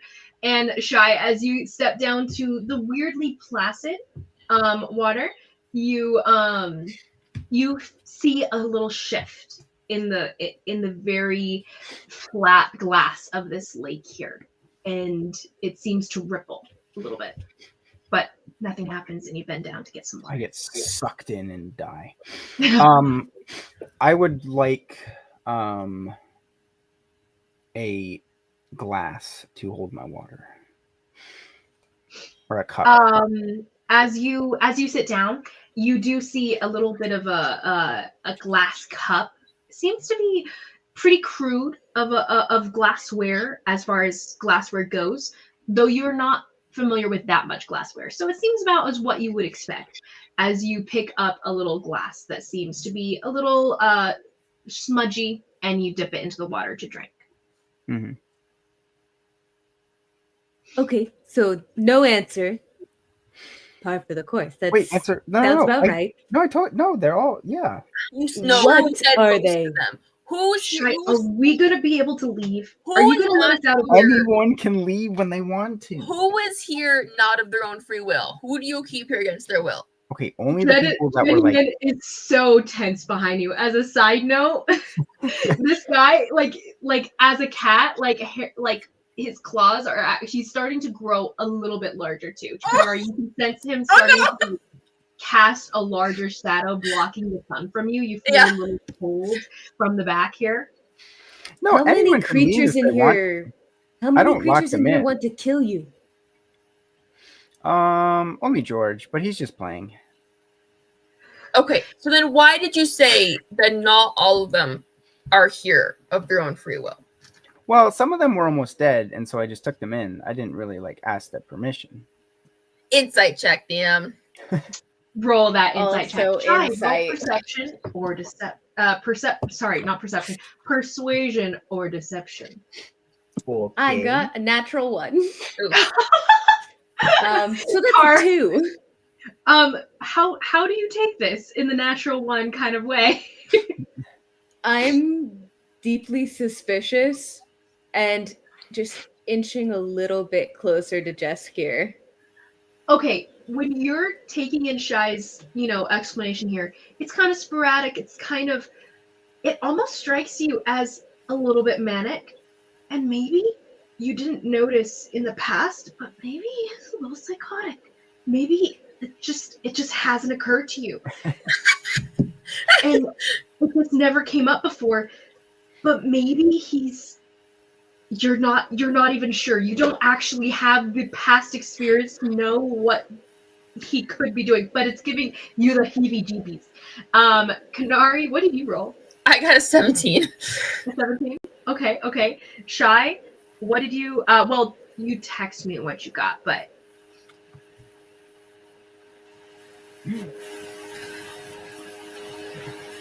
Someone's got a vacuum running. Oh, Konari Ty. this is why Discord's nice, because it does suppress my microphone. No, and my speaker. there's pros and cons, man. Pros and cons. Maybe if we can figure out the things with but I don't know. I really I would go for it, but the just the loss of a half a session. Just so Twice. No, I totally understand. Twice. It's just you're gonna have to deal with. Oh, sorry, mute my microphone. It's okay. It's fine. It's okay. I think it's more of a pain for her than us. Shy, in reference to your question, it's I saw your text. You are more so correct. However, there is the factor that it's tentative also. There's this like very thin contracts, almost like a weird social contract going on that's very thin, and it's probably, to be honest, broken at this point, is what I'm saying. Yeah. Okay. Yeah. So anyway, on your shoulder, Car, you do see Wisp kind of just chuckling to himself and not getting involved in this whole like crash and burn of a conversation here, as Shy's kind of like, and you're getting more and more like, and Jenyen's getting more and more, and then Jas is kind of like still bewildered and not really sure what to do about this here. Let me roll for him. Yeah, I rolled a d12, not a d20. Well, that's different. And Konari, Shy described to Konari kind of what you're giving off, what she's reading off of you. I mean, he seems like genuine. Like he's not like DM, you could probably explain this better than I can. Okay. There's a level of he seems to be honest in what he's saying. He seems to be as genuine as he can be, except there's this like film of like, but what if I'm wrong? What if no. He's honest in the sense that he's that's hard to explain. You're right. It's weird. Okay. So there's a level of genuineness to what he's saying. There's also a level of him being concerned that he's lying, kind of thing. There's this weird mix here. He's not sure if he's telling you the truth, but he is being genuine when he's telling you what he's telling you. Interesting. So he's concerned that maybe he's like convinced himself that they're all here of their own free will, but he's not quite sure. Like he's never like, well, maybe they're not. And I've never thought about it. Yeah. Because it's always been a very, how Shy is. So you can see that he's a very free thinking, free doing kind of character. He does whatever the heck he wants all the time. And it doesn't occur to him to think whether this is good or not. And as of yet, he's not had negative experiences with that process of thought. However, he is now not sure whether or not what he past decisions were the best decision. So maybe he's a little wrong, but he is genuine though in what he's saying. He's not like trying to hurt anyone or anything like that. Shy, was there anyone here when you first got the tapestry? Like, was there anyone already in here? Wow, good question. I mean, yeah. I mean, this is my home, but it was someone's home before it. What is the guy's name, DM? I forget his name. Hania. How do you spell that? Can Jaskier roll a history check? Kind of how it sounds. Hania. Can Jaskier roll a history check? He actually doesn't have to. Pretty memorable character there. But Jas will be like, kind of perk up a little bit. Wait, like Hania, like kind of that Hania. There might be a lot of other Hanias, but the one that was my friend. I mean, if you knew him, then you would know. I mean, wait, Jaskier, you know him? Who is this? Did he mention you? And he thinks back, and he's like, he didn't mention you. Yeah, and well, he kind of stumbled his way through, kind of like a bit reticent to share the kind of secretive news, but you're also friends with Car, so it's like it's weird. So he does explain that we went to the Ati tribe actually, and while we were there delivering this, I guess a princess back, we met one of their shaman of sorts, some sort of spiritual warrior or something like that of theirs, Hania. He was in charge of, the magic side of things and the herbalist side of things. Car, you probably get along with him pretty well. Okay, so he lives here now, or he owned this tapestry, Shy? No, this was his home before me. and then now And it's he my just home. gave it to you? Yeah, pretty Did much. You didn't kill him, right? I didn't kill him, no. Okay. And wait, but that didn't answer my question. My first question was, is there anyone in here that was already in here when you got Yeah, that's what I was saying. You He was Wisp, here before me. Who? you hear Wisp crawl up to you, Carhale, and whisper. Wisp whispers into your ear, and he says this in common. And he goes, "Oh yeah, he definitely killed him. Buried his body here." Insight check. Roll your insight check. No, Shy, I mean, was any creature in here before that is still here now? Like Yeah. anyone that I can talk to?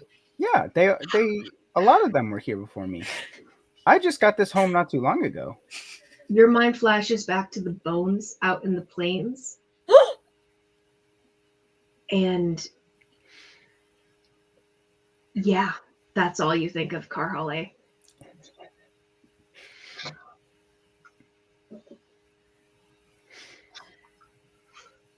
Shy, I'm gonna give you exactly one chance to tell me right now how many of these creatures are here against their will.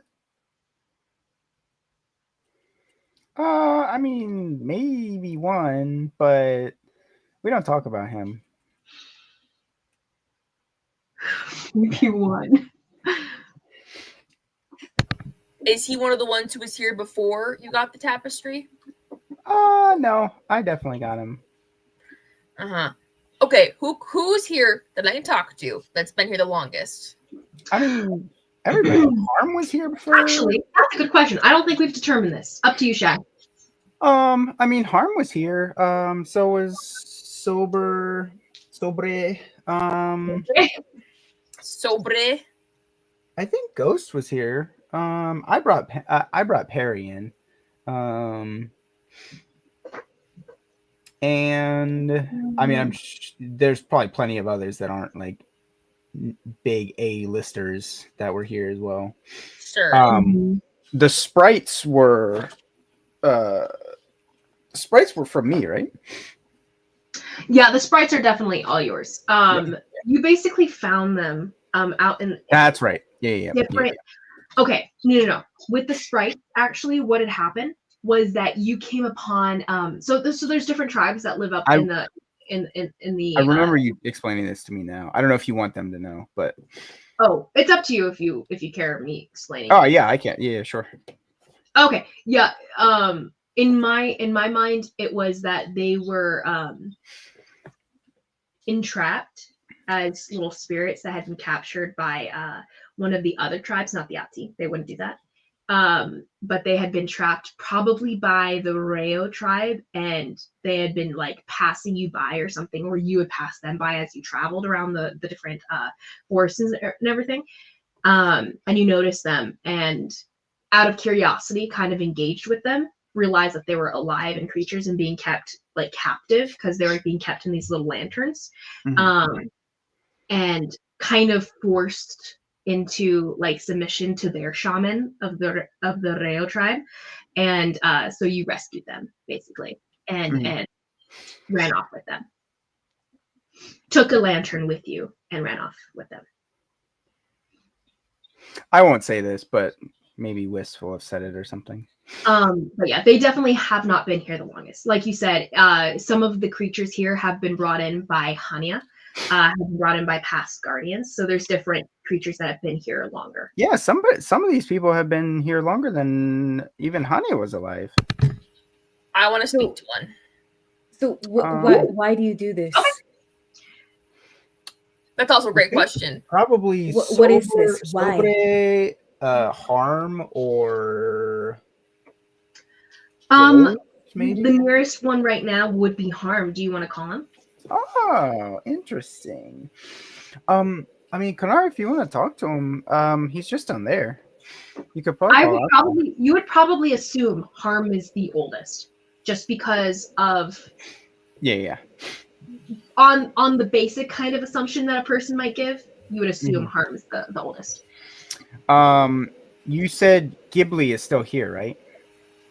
Ghibli is with. Yeah, that's right. Ghibli is with. I'm gonna call to Ghibli and ask her to introduce Konari and Harm. Okay, so Ghibli, who is presently dancing around Jas's head right now, and Jas is like, he's kind of not really involved in the conversation as much, just because he's trying to keep his distance from this little pixie that's trying to mess with him. And there's these moments where like you guys are having this very serious conversation, and he's like, ah, and he like ducks away, moves to your other side. Karhale moves to your other side after another minute or two. And then finally, Shy, when you call Ghibli, she's like, "Oh, here, I got you. What do you need? I got you." This is Konari. I don't know if you guys have met yet. Konari, it's so nice to meet you. And this is Ty. You should introduce us to all your friends, Shy. You haven't given us all the names. That's right. Yeah, I guess I should. Very rude. I'm so sorry. the one. So rude. And rude. So the one you were making friends with is Jaskier. Oh, hi, Jaskier. And she does a little curtsy, and there's a little bit of a blush. And then this is She used to Karhale. flicker, almost like she were like blinking her eyes very quickly. But you can't really, like, she's so small you can't really see any eyelashes, but you get the idea that it's almost like fluttering eyelashes. And she's like, hello, Jaskier. Am I about to fight a pixie? your eyes kind of like fall a little bit, brow furrows a little bit, and you're just kind of like, dude, it's like Wendy versus Tinkerbell. Keeping his distance like strained. What'd you say, Guy? It's like Wendy versus Tinkerbell. That did not occur to me at all. But she flutters up to Jaskier and she's like, sorry, what'd you say, Shy? And then this is my cousin Karhale. We're not cousins. She turns to Karhale. Hello, Karhale. Curtsies to you. This is Konari. She's blind.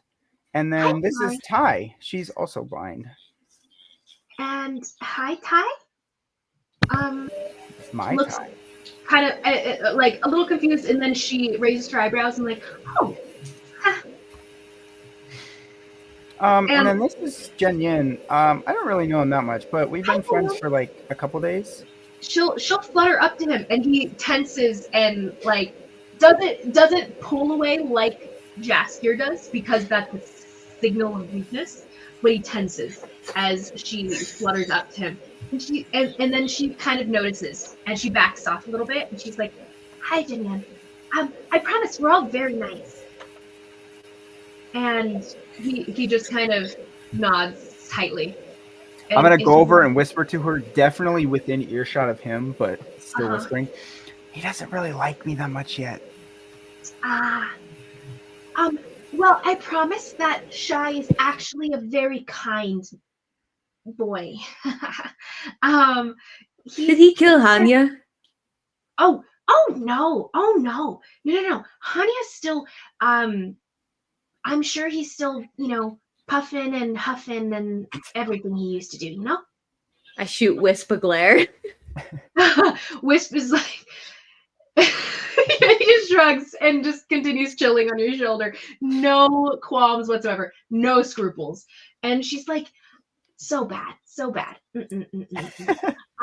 She goes, but George definitely killed the other guy. What other guy? What other guy? I don't know his name. Turns to Shy. Oh. What other guy? The, I can't remember his name. Shy probably would not remember his name. Aaron knows. I know exactly what you're talking about. The dude, the brother. From the Algebert guy. Yeah. I'm really happy with you right now, Shy. You should probably go and have a chat with him or something. Oh, we always have chats. I mean, I don't know if you've seen him, but he's a little tense. Well, he has to catch me first. That's how it goes. He just tried to eat my... And she kind of points to Jaskier and kind of pauses for a second. He just tried to eat him. Eat him. He's he does kind of nod and say, yeah, he tried to eat me. Actually gonna eat you. You guys are so awkward. Yeah. And Shy, I think you should really go talk with him. He's not the happiest camper right now. But I mean, I can totally introduce you to Harm. He's maybe Shy. Well, you'll see. Anyway, she's turns around and she's gonna zip toward the purple waters. Still reflecting golden light. You guys have been here for a good chunk of time now. The sun has not set or seemed to shift at all. The shadows are in the same exact places they've been for the past hour or so. As she zips across the water, though, there's a plink, and you guys see her dip down into the waters.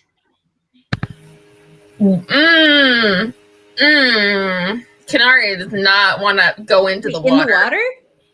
Yeah, that's not a thing Konari is a big fan of here. Do I have a swimming speed yet for my wild shape? Wisp on your shoulder. He's like, are you ready for this? And he says this in Goliath, which is actually a common phrase, something from back home. Basically the phrase that they would always give when you're about to go into battle or kind of about to go into a fight. It's almost like a Japanese, like gambatane, like good luck, but less good luck and more hopefully you're prepared well enough for this fight. Square up. Yeah. And he actually stands up for the first time in like the whole time he's hung out with you here. And he's going to start to fly away from you and farther into the fort, the little trees that are surrounding the oasis here.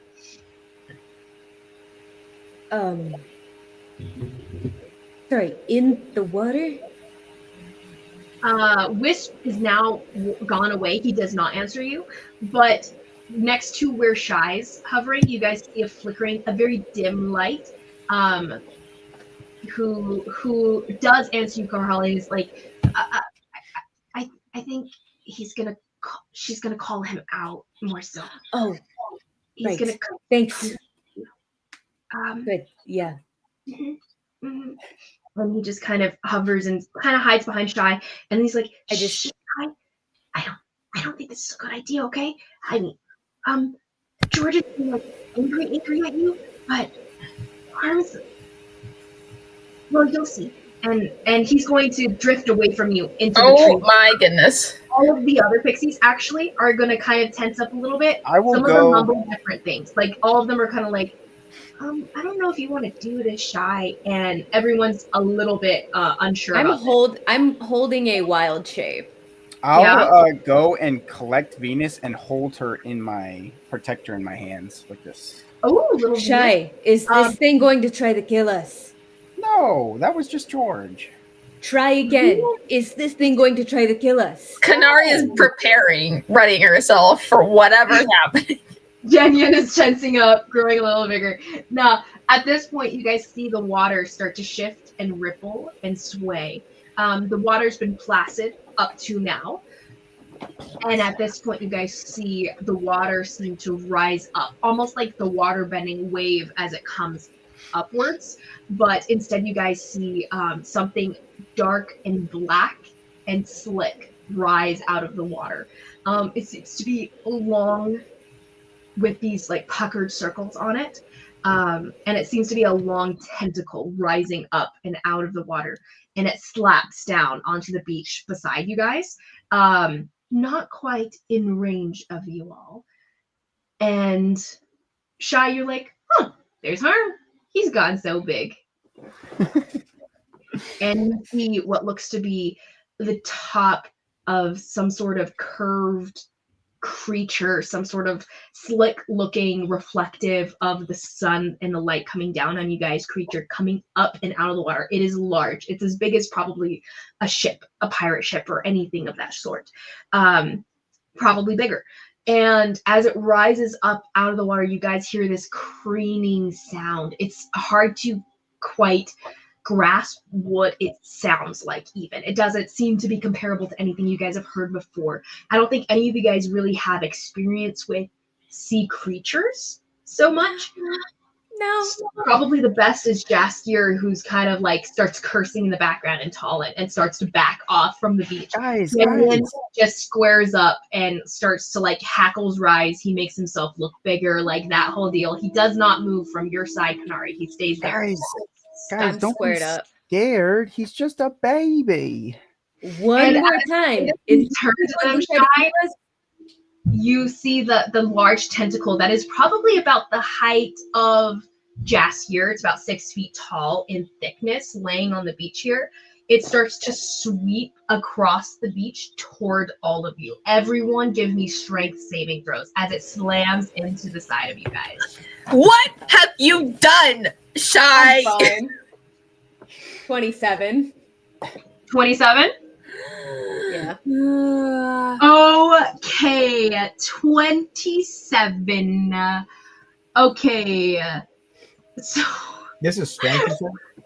Strength save, yeah. okay. Poor Jas. He's not going to do well with this, probably. Does anyone roll a natural 20? No. Okay. All of you fail. It slams across Is it 27? slams into all of you guys. You guys all try to like jump out of the way, jump over it, anything, but it seems to be almost stickier and slimier or something. Even as you guys coast over it, Konari, you do this like beautiful, graceful backflip over the side of the tentacle as it slams against you guys, rolling across the beach here. And you guys see the trees shake as the tentacle slams against some of them, knocking some of them over. So you hear the crash, crash, crash of different trees hitting the ground, and then reforming almost immediately as soon as they're destroyed. They reappear in the same position as you remember them being Shy. But as you guys are slammed into the ground, you guys are hit sidelong. And Shy, you try to take it like champ, slams into you, takes you down. You expected that. Jen Yen rolls to try to dodge as well. He gets slammed down, and he is a strong guy, Konari. You try to gracefully jump out of the way. It seems to almost like it rises up a little bit, and the slimy stickiness of it catches onto part of your leg as you're doing this flip, and it slams you down into the ground anyway. Carholly, what was your roll? You got a 27. 27. And as you take the brunt of it and you're struggling against it as it slides and you're sliding against the sand here, it slams you down into the ground anyway. Holy you guys are all moly. crushed under the weight of this giant tentacle. And 3d6 of bludgeoning damage. What the heck? Oh, my goodness. Okay, that's going to be 22 points of bludgeoning damage. You guys are all under this tentacle, crushed to the ground in this moment. Shy? You guys are all restrained. You cannot move. Another tentacle rises up out of the water. You guys see it rising up. Shy, you see the top of Harm's head peeking up and out of the water. And it's slick black reflective skin, I suppose. It's sheen rising up out of the water. And you can see this single eye that is huge. You're not sure how big it is. You've never actually been up close to him. But you're actually not familiar with him doing this. He's never actually, he's always pulled his tentacles out onto the beach. He's never moved them like this, actually. You're thinking he might have done it playfully. You haven't been here for a while, so maybe he's just wanting to interact with you. That's kind of it's kind of reminiscent of George and his first reaction to you whenever you appear. So you're not genuinely concerned. You're just, this is a little different. It's a little odd and everything. But you're like, it's probably fine. So what are you saying? Like, you took it down, and everyone's like, yeah, crushed. I hit the ground. Is crushed as well. Who? Jas is crushed, and he seems to be taking it a lot harder than the rest of you guys. He's a little bit softer, so to speak. And I'll and I'll just start waving, like, "Hi, Harm." Its eye kind of comes up and over the water. This black creature's like almost marble-like giant eye. It's probably the size of a house, honestly, from this distance and how big it is. But it seems to stare deep into you, Shy, you don't see familiarity. Normally, you can sense some sort of energy coming off of it that seems something wholesome, something friendly. You don't feel that air right now. Everyone roll initiative. We're not gonna do anything, so I use my wild saves. Let's Why take a are break we though. going to fight? Okay, What the heck? What the heck? Nathan? Let's take a break. Really? I'm gonna be honest. Exotic animal trainers. What can you expect? Hey, that's so true. I actually didn't know all the Shamu horror story stuff and like dolphin horror story stuff, like all those things, until more recently. But it is so freaking true. Killer whales. Jinian and I are never coming back here. That's what what this means. Yeah, literally. Jenyan is not a happy camper. Jas is like, I knew it, as he's smothered into the sand right now. To be fair, as when George attacked, Shy did not seem like really Yeah. concerned. At this point, he does kind of like give a twitch of like uncertainty. So. And but it's just the bear's twitch, Shy. You're a very resilient, like emotionally resilient character. So you're very much and I know there's harm. the bear's hint of like, oh, that's weird, but it's not necessarily bad. Well, obviously, yeah, and I know harm, so like she wouldn't hurt me. Yeah. My friend. She's genuinely a very gentle creature. So you're assuming maybe it's just you haven't been here for a while. She's just a big baby. She doesn't know her own strength. Exactly. Let's come back to this. Everyone go get water. Go take a break. We'll be back. We'll see where this goes. This is great.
Hi, friend. Well, I refer to you sometimes as fiance at work, and everyone at work corrects me. Sorry, I don't. Sorry, fiance. I say boyfriend sometimes. Oh, same. And everyone at work will correct me and say fiance. No, exactly the same for me. I'll say, "Oh yeah, my girlfriend," blah blah blah, and Jan's like, "Your fiance?" Literally, it's so funny. No, like it's kind of without fail. One of them at least will be like, "What? Get it right, girl." It's so funny. That's gonna be even worse with wife. My With wife. wife? You said it will be worse with wife? I think it'll actually be easier with wife because we're like right there. Hi. Hi. Hi. So I don't know what we're supposed to do with this. I'm just not prepared for combat here. Neither do I. I don't know. We'll see how this goes, guys. If we get party wiped in your tapestry shot, I'm going to. Imagine how phenomenal that would be. No, that would not be. DM, did I send you my character sheet a little while ago? I believe you did, but I have. Okay, well, I have a version of your sheet. I don't know if it's the most recent version of your sheet. Yeah. Let's see. By the way, tell you I have what level it says. Yeah, Shy?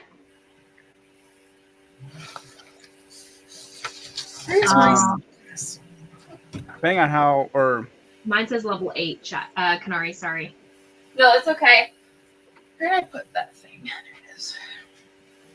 Oh, you don't even have your sheet with you? What? You don't have your sheet? No, I do, but I feel like I made it. This is level 11, but I feel like I may have updated it since, like, I might not have put everything. 11? Like, my inventory doesn't seem quite right and stuff. So I'm trying to figure out, like, I don't know, it's okay. Oh, got it. I am not level 11.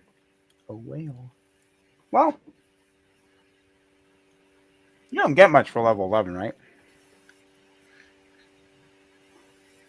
You guys might have updated it. Well, Shy, you're getting different things because you're multi-classed. Yeah. So I don't know where you're at. That's why, yep. I get nothing. Aaron! I have about an hour. Good to know. We'll try to sum this epic fight up with an hour. Ha ha ha. Ha ha ha. Maybe we aren't actually going to have to fight it. Maybe he'll just calm down. I don't know. I told you, he's just a little baby. He's just for Harm. What? I love the name Harm as a side note for this context now. You guys are lucky. I rolled very low on my initiative. Shy, you suck. This is so great. I was really hoping you would call him because there's a whole thing about whether I was like, would he attack you outright? And I was like, no. He's calm and kind of in the stasis in a sense. Hold on. But the disturbing of him brought this on. That wasn't me, it was Ghibli. But why is he angry? I don't understand. It's because of you and Jen Yin. You guys are angry little people. Because we're angry. I mean, to an extent, Konari, everyone's been giving you and Jen Yin a wide berth. This is the first time the country's come and given you personal attack, I guess. Well, not personal since it's everyone. You're not special.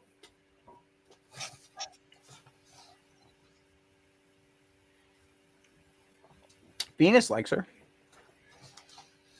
Venus does like me, I guess. Don't know if that really means much, but Venus doesn't like everyone, so good.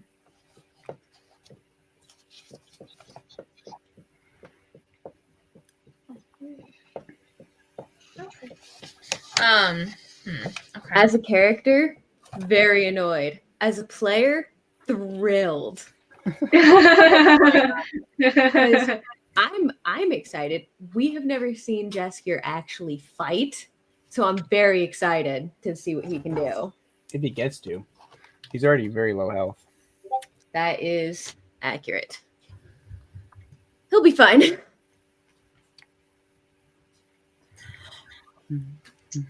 Okay. Okay. So, did everyone roll initiative?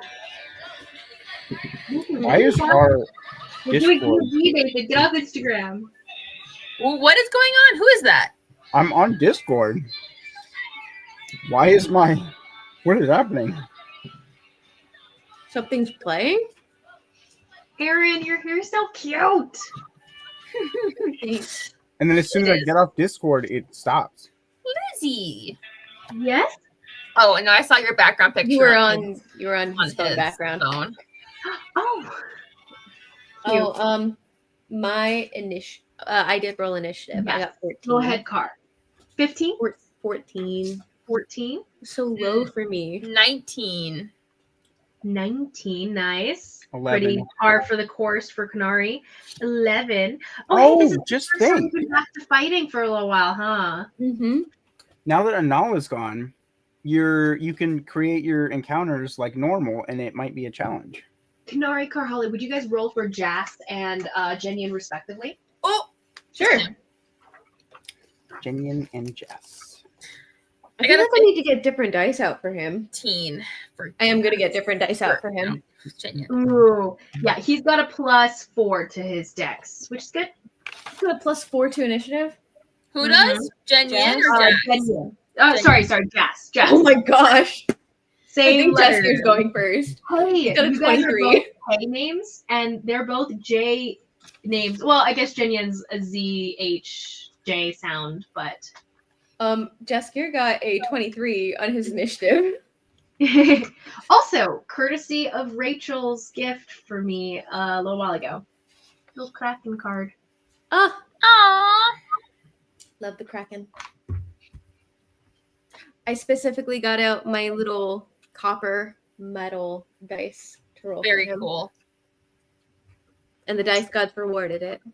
The dice gods. Sorry, what was the number again for Jaskier Car? You just said it. 23. 23. Ooh. And for Jen Yin, what did you roll, Miss Carr? I rolled a 15. He rolled a 15, and he has a +2. He's not like the fastest, but he is like the strong, or his stuff is more strength. Sure, absolutely. Also, he did not bring weapons with him. Oh, you guys are gonna have to. That's gonna have to be a chat for you guys, like his new weapons, because originally his weapons had been the chains that he would use. Yeah. But he doesn't wear them anymore because he is no longer chained. He's a free man. He's a free man, so he's got his claws at the moment. I would have given him a weapon. We gave him a weapon, I thought. Didn't we give him? Was it the glaive? We gave him some weapon. I remember. He can have my sword. Well, yeah, I think you guys gave him a glaive. Yeah, I gave Jaskier Umlelo. No, but I remember that we gave Jen Yin a weapon because we had something happen and he was like, I got no more weapons, so we gave him something. No, I don't think it was a glaive because I had a glaive. I don't know what had it given was, that to Jaskier. honestly, but I gave him something. I had an extra longsword, so that might have been You what might it was. That might have been it. Sword, yeah, that might be. I can give him Coagunus's sword. Okay. He's not going to be attuned to it, though, is the thing. So he's not going to be able to use its ability. Well, I was saying, like, I had an extra longsword anyway, so he can just take that, or he can have Coagunus's. Okay. So go ahead. I don't know, because I don't think anyone thought there was going to be a battle. Like, Jas didn't bring his weapons. No, I'm saying, yeah, he doesn't. I can give him it in the battle. Okay. So, you just throw him one of your sword. Well, you're kind of trapped. So we'll have you roll for a disadvantage to be able to get it to roll over to him or something, or chuck it at it. They're kind of like clamped down on the ground right now. Yeah. But we'll have you roll for it in a second. First in the lineup here is you said 15, right, Konari? Yeah, that's what I rolled for him. 17 then. And I got a 19. This is interesting. Okay. So he does have an ability he can use soon. Okay, so anyway, coming back to this. At the top of the lineup, because harm rolled very low, he seems to be moving a little slow, shy. Top of the lineup is Jas. So Jaskier, he's like right next to you, Car, and he's like, I knew it. Never should have trusted him. And he's like muttering about the void and how that went badly with Raiden, and like he's muttering about just different things. Void? Oh, he was talking about the little No, that sphere. was in character. That was in character. Car Holly wasn't there. Oh yeah, and he's like, oh, you weren't there. It's stupid. Like Raiden let him touch something called the void. Besides the point, don't go far from me, okay? Oh, and he's like, okay, and he's going to try to slip his way out from under the tentacle with his action to try to break this grapple here. Yeah, he's gonna do his best. Oh, okay, so he's pushes it up just enough to slide his way out, gets up and out from under it. He passed. That was difficult. But he slides out from under it, and he is pulls out. Yeah. So he pulls himself up and out, and he rolls away, and he's like, Car, I don't know about this thing. And he's looking up at it, and it's huge. It's huge. He's like, this might be out of our wheelhouse, or at least mine. And he turns back to you. But so that was his action. His bonus action, he's going to use to heal up a little bit. He's going to give himself a D10 of second wind healing. So it's 5 plus 7 points back.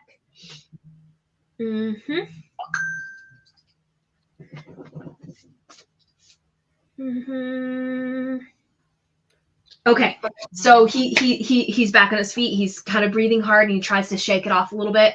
And he pulls out the little dagger he's got because he didn't bring anything bigger with him. And he's actually going to turn to you instead. He's going to prepare to try to help you in case you can't get out next time. But he doesn't have the action to actually help you in this moment. But he's keeping close. He's not moving away. So that's going to be his turn. Next is going to be Konari, and then Jenyen's going to be on deck here. Well, you know Konari's about that. Well, so we're technically restrained. Is that what this is? Yes. It's fine. I'm gonna go ahead and attack him. So let's go. Okay. Go for it. Make your attack. Well, that one, advantage. I rolled a 1 and a 2, so that doesn't hit. Let's try this again. You kind of like flail a little bit, punch, elbow hit to the tentacle, doesn't seem to do anything. You're like, okay. So that's a 25 to hit. This time you angle and you're like, okay, what? And you're trying to like calculate by feeling the vibrations in this creature, like where the soft spot might be, something to actually damage it. You're so tiny in comparison. But you do take a shot at something you think might be a soft point. And it seems to vibrate at the hit. Go ahead and roll that damage. Okay, that's 12 damage, and I want to do stunning strike on this. You want to do stunning strike? Oh boy! I'm sure it'll beat this. How much damage was it again? It's a con save. I'm sure his con's amazing, but it's only plus 35. You're fine. Thanks, Nathan. And he also has. It doesn't matter, but we'll roll. Okay. It's going to be con save. Natural 1 plus 37. Is it? What is it? 26. Ooh. Holy moly! Okay, well, so you feel the vibrations go out, and you hear this humming noise. It is so low, it's like machinery. Though you're not necessarily familiar with that, so that's not what comes to mind. It's more like the low hum of the earth itself below your feet. Sometimes when you're meditating, you can almost hear that hum of like inner life. Interesting. Okay, so, well, I guess I'll just hit in your mind, Konari, a low, gravelly voice. Oh, you hear this low, gravelly voice that seems to speak, and somehow you understand it, though it's not in a language you speak. It's not in a language at all, almost, but it's communicating, and you can tell it is. It's similar to what you do whenever you speak to a creature that speaks a language, but you hear destroy, just in the longest, most drawn out form of the word. And then as that happens, go ahead, continue. Interesting. Okay. Well, that's fun. I can't really get out of it without an action, I suppose. So I'm just going to... Oh my goodness, this is really bad. You said this is a baby Kraken, right? He's just a baby. Yeah, I guess he was a long time ago when he was brought in. He was a baby. Technically, he is a baby. But Krakens can live for like millennia. Yeah, I'm just going to telepathically speak back to it and just say, please, we don't want to fight you. No, destroy. And roll me a persuasion check. Okay. I need a natural 20, like nothing else right now. Mm-hmm. Oh, but I got a 19. That's pretty good. So, that is pretty good. 19. You hear... It seems you hear this actually, that long, gravelly, almost undertone, this baseline gravelly tone seem to shift in pitch just a little bit. And you see the tentacle itself start to shift on the sand, like it's trying to recede a little bit. And it seems to all, like the tentacle that's pulling out of the air and about to slam on the beach on the other side seems to shift in the air a little bit. It seems to move. Shy, you hear in your mind, Shy. And you see the pupil of this giant eye. Or I don't think it has a pupil. You just see this glass surface almost of this giant eye seem to reflect the light in a different way. It seems to shift just a little bit. But then it continues, and you guys, it's going to take its legendary action. That was the end of your turn, correct, Konari?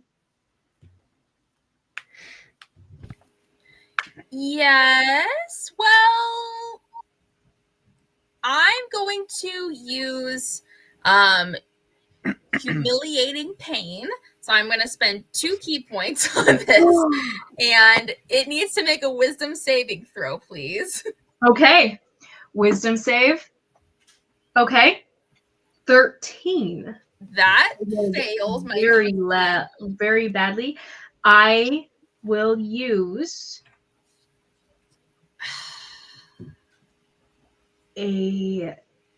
actually, it doesn't list that his any legendary resistances. Do they normally not say? Is it just an assumed thing that? What are you looking on? If it's the new edition, they do them differently.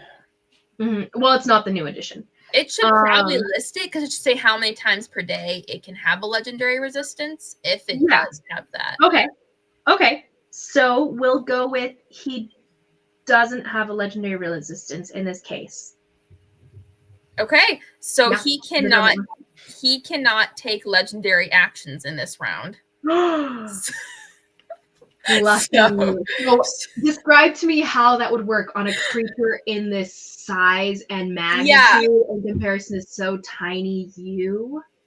It's like Ty Lee. She hit the pressure point. I'm gonna say I just probably I don't even know. Yeah, I'm trying. I was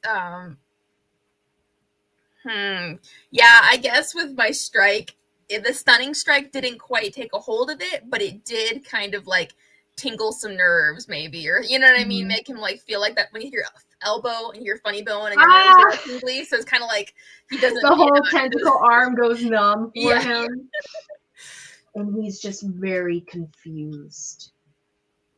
That's awesome. So Okay. he cannot take legendary actions. What else is For the this effect? round. For this round, he cannot take legendary action. That's all. Lucky. Okay, then that's his. Then your turn ends. He does not move to do anything before Shy's turn comes. Or well, Jenyin. Sorry, Jenyin's turn. And so Jenyin is going to force his way out from under this tentacle. He's going to move away as well as he can. And he pulls himself out, he does like a little push-up thing and pushes the tentacle up just with the arm strength. He is very strong. And so you see him shift and it rises up next to him. But actually, instead of forcing his way out, he's right next to you, Konari. You guys have been like kind of tight, close. He pushes up and he uses his leg to kick you out from under the tentacle. And it slams him back down again because he can't hold it for that long. He uses his action for that purpose this turn. And next turn, he'll try to pull himself out in this moment. So that's his action. And yeah. That's his turn. So no bonus actions for him for this point because he didn't make any attacks and everything. But yeah, so his turn passes. Car, your turn. And Shy is on deck. Can I cast anything while I'm still down here, or do I have to get free first? You can cast. You're only restrained, so if it has somatic... No. You can move your hands. You're fine. So you can cast. Okay. I'm gonna... That's stupid. Nah. I'm gonna cast Thunderwave. Thunderwave! Okay. So yeah, I'm gonna cast Thunderwave. He has to make a con save, which is probably like 1 billion, so he'll probably win. But you know, 1 billion. I want to do it. He gets a 19. Yeah. I rolled pretty low, given my. Oh, what am I saying? A 22. I was looking at the wrong number. Yeah, I'm not a very druid yet. My spell save DC isn't that high. Well, to be honest, it probably will never be 22 though. Yeah, it'll never be a 22. Either which way, but still. But it still takes so it does not get pushed 10 feet away, but it does take 8 points of and it's this large explosion. It is very painful. Everyone has to thunder damage, by the way. So all of you guys in the everyone who's in the sphere in a 15-foot cube. She wants. In a 15-foot cube. You can put it where you want, right? Yeah. So I would put it away from everyone else. And the Kraken is huge and we're all tiny. Okay, so keep in mind, if you do it on him more so and not the tentacle, then it won't like even if it has to be on the tentacle. Okay. So like, you were doing it on the tentacle? Yeah. It's good. It's that's what I was like, it would just push him back if you had set it out like near his head or something like that. Yeah, it's a 15-foot cube around me, but everyone is like, I didn't figure anyone was like right next to me. I honestly, you guys are all pretty much within the same vicinity. I think you guys are within 50 feet of each other. It's like maybe not everyone. I would say some people are farther away from you. Like who would stand farther away? Jas would be next to you. I would say Shy is farthest from you since he had gone up to the water edge, and you had been standing kind of farther behind him here. I feel like Konari and Jenny are pretty close. Like I think all of you guys were kind of crowded up. Is the thing because you guys weren't expecting this. Is the main thing. And it kind of pulled you guys all down and flattened you right next to each other. So my image is all of you guys are laying next to each other except for Shy, who's closer to the water's edge right now. I don't know if I would have cast it if I had known everyone was within the 15-foot radius. That is the downside with Thunderwave because you hit it. So it's fine. Karhali's never actually used the spell before, so I'm gonna chalk that one up to first time use. Beginner's luck. Opposite of that. Opposite of that. But yeah. Okay, it's fine. They'll probably be fine. That's gonna roll. What are we rolling? Con save. Quan saves to take a bazillion damage. Konari, you have disadvantage because this is a booming, deafening sound. Konari? Oh, it's true. I do. Dang it. Oh, actually, wow, I got a really. That's a 10. What? Yeah. You Oh, have a he bazillion failed. too? I rolled a 3. So Shy actually gets forced away, but you're And restrained, and the tentacle does not shift at all. So you're kind of like, ugh! You're just kind of like thrown. I just Nice. take chiropractic adjustment on my back there. Crack, crack, crack, crack, all the way up the spine. Yup. Konari, what I was your got roll? an 18 at disadvantage. That I rolled well. Disadvantage. You're just like, maybe Konari, you just sensed what she was about to do in that moment, and like zened your mind away from where your ears are right now. Physical body just like separated yourself a little bit, a disassociation just for the seconds you needed. And then you come back and you're like, ears are ringing, but you're okay. You're okay. My hands are ringing. Hey, but roll that damage though, Miss Carr. It's 5 for Konari, and Shy takes the full damage, right? Mm-hmm. So that's 11. Woo! 11 points. And I think Shy's deafened. Is that a thing? No, Okay. not deafened. Just That'd be 10 good. feet away Cool. and full damage. And Jaskier passed, so he's good. He takes 5 though. Okay. Sorry. It's fine. It's fine. Sorry, guys. He's okay. He's okay. Oops. He'll be fine. Mm-hmm. Okay, so next is And then my bonus action, I am going to rage. Oh, and you start to growl in this gravelly tone that's akin to the Kraken's like undertone bass growl thing, whatever it's doing. And you feel this warmth come upon you as the hairs on your back start to kind of pick up and rise, and you guys see the shadow almost come above her, but there's nothing above her casting it. Of this bear that seems to rise around her as she starts to growl from the sands below her. The sand itself seems to kind of like shiver and shift a little bit too. Miss Konari, would you mute yourself for a second? Sorry. It's okay. Nice thing with Discord. That was nice. Can I use some of my movement to crawl out, or will that have to be a full athletics check? You're gonna as my have to action? figure your way out. Yeah. Okay. In which Josh case- is there though. He's gonna help you out. I'm good. But you'll probably be fine, to be honest. I just did not try. I figured if the spell actually worked, it would push it off of me and save me the action. Yes, that would have been the what would happen if So, you failed. That's fine. I'm Yeah, all right. it's fine. So next is going to be Mr. Shy, not Miss.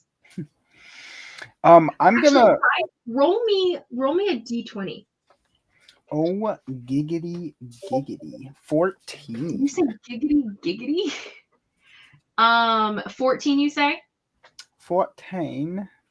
Okay, so right before you move, Shy, you do notice fluttering pixies about you. One specifically, who's not at a distance. She is presently standing right in front of your face. She like swoops down. She's like, Shy, I told you. I don't know if he's like okay, if she's okay, because she's been acting a little weird lately. She's been really quiet and not really responding to me and everything. She like doesn't. I don't know what's going on. What do you want me to do? Ghibli, where's Tootie? Get Tootie. Where is Jen? Well, Jen hasn't been, well, I didn't tell you, but Jen's been exploring a little bit. He's not here. Or, I need to get to where they're at. I need Jen! I meant Shy's. I was like, where are they? Okay, she's like, yeah, Jen, she's not here because she wanted to explore. She wants to go on an adventure, and you weren't here to say no, and we couldn't really convince her not to. So she was like, she went off on her own. She went to go explore past the mountains. Oh no. She went where? Oh boy. Okay. You're probably gonna come back and explore on your own. So she was really curious, and she wanted to go, and we couldn't convince her not to.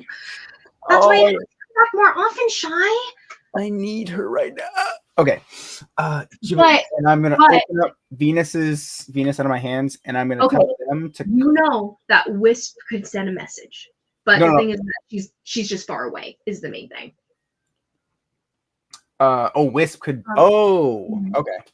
Because originally I was gonna have Tootie go get her, but okay. By the way, you do still have Venus in your hands, which are I know, presently. That's what I just said. I'm opening my hands. Yeah. Okay. Yeah. So Venus is there, and she's like, "Oh, hi. So wait, what's going on? Is Harm playing with us?" And Ghibli's like, "No, cut it out. Focus, okay? He's in danger. He's gonna be killed. Harm's gonna kill him. Harm's gonna kill him really easy." I'm gonna tell Ghibli to gather everyone up and get them into the woods. And I will ask Wisp if he, I believe, can contact Jen. Okay, if that's what you want, man, I'll do it. And Wisp will contact her at a distance. Okay, so what actions do you want all of them to take? They can each take one action. Jen makes contact. What do you want the others to do? Wisp, you mean makes contact with Jen? Wisp, I want Ghibli to just gather them up and take them away. Okay. And then Wisp go with them, but contact.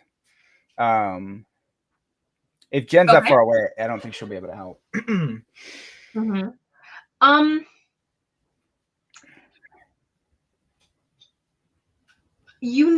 Okay. Can everyone like deafen themselves for just a second for a whisper thing? Yeah. Okay. Whisper. Okay, so close ears. So Shai, you know that Jen can step into dreams. She can travel through said dreams even. No, that's why I was. Oh, you're not supposed to hear this. I was not listening at all, so I only. Sorry. Was Isabel listening? I was not. I was zoned out, so I don't know what. Okay, hold on. Let me mute myself. Hold on. You're supposed to deafen yourself. I told you I wasn't listening, but I'm muted now. It's okay. I cannot hear. Mr. Shai, you know that Jen can travel through said dreams. She is probably the most like Corey of all the sprites in a sense. Well, that's what I was hoping that she would be able to. But if she's far away, can do that. But the thing is that no one's asleep. So in theory, Wisp could contact her and everything. She would still be able to get into Harm's mind, though, right? Only if he were asleep. Normally he is. I'm sorry. Normally, if she is asleep, then yes. But she's presently awake. Yeah. So if anyone's asleep, she could do it. Maybe if you could knock someone unconscious, go unconscious yourself, someone that can dream. But yeah, so she can. Oh, you're saying she could walk to me from? Yeah, she can dream walk. So I'm gonna just knock Konari out basically, and then.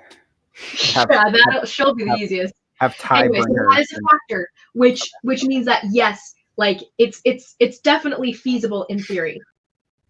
Okay. So, but yeah, you do have actions that you can take with the little ones. They can each do something small, you know. Yeah, but they have such low, they would all die. But okay, all right, we're good then.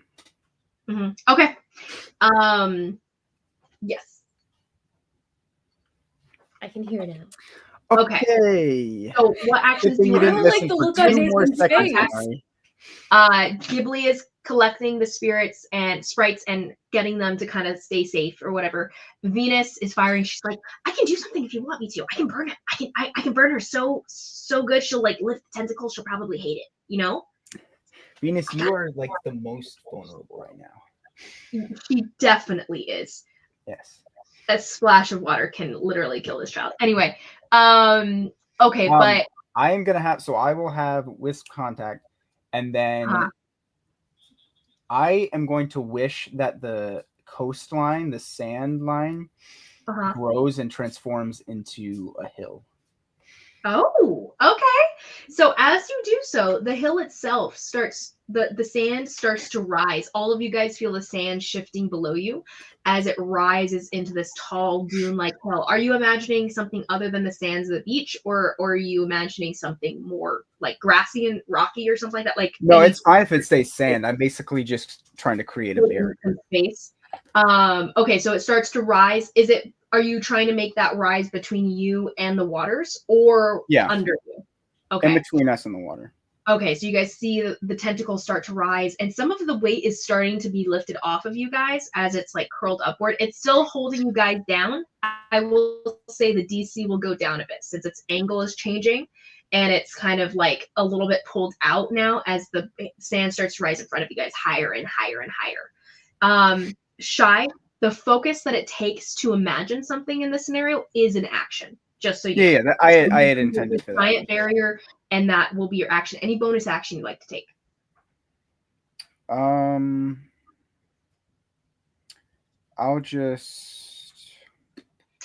Konari, you really saved everyone by stopping it from taking legendary actions. Oh my gosh. No, I'm good for. Okay. So next is going to be Harm, and she's a little confused, but she knows what she wants to do. So she's going to take her action, and she raises so the tentacle rises a little bit above you guys, and you guys are all, you can take in a full breath again, you can breathe again, the weight is off of all of you, and all of you guys are still lying on the dirt a little bit smashed like bugs in a sense, and then you guys see the tentacle slab back down again. And everyone who is still under the line will take the brunt of this attack, but it can make 3. So she's going to make 1 attack here, and she's going to sweep again and slam down on you guys a second time, and then a third time. It's going to be this. The terrain isn't causing any difficulty for this? It is going to be a disadvantage because she can no longer see you guys from her angle. So she's going to make her 3 attacks at disadvantage. She has a very high attack, though. So in essence, you guys are kind of like little ants in front of her, and you're she's kind of like this giant human who can just bat, even if she can't see you clearly. Yeah. It's so her member is so large that it's going to slam down and don't even it's going to slam down and be able to hit you guys probably either way. So we'll see. Disadvantage though. So she's going to make her attacks, and let's see. She's a dangerous little girl. She's a dangerous teenager. Okay, so first attack, slamming down on only everyone who's still under, which is everyone but Konari at the moment, and Jess. So Konari and Jess, you're not being hit by this. Shy, Karhale, and Jenyen are. So it slams back down on you guys, and so that's going to be a 27 to hit for this first one. And yeah. I assume that hits everyone. That hits. So the slam down, that's going to, so we'll take that into account, and I'll roll that in a second. Next attack is going to be a sweeping slam against everyone, hitting you guys and then sliding a bit to hit Karhale and them. And that's going to get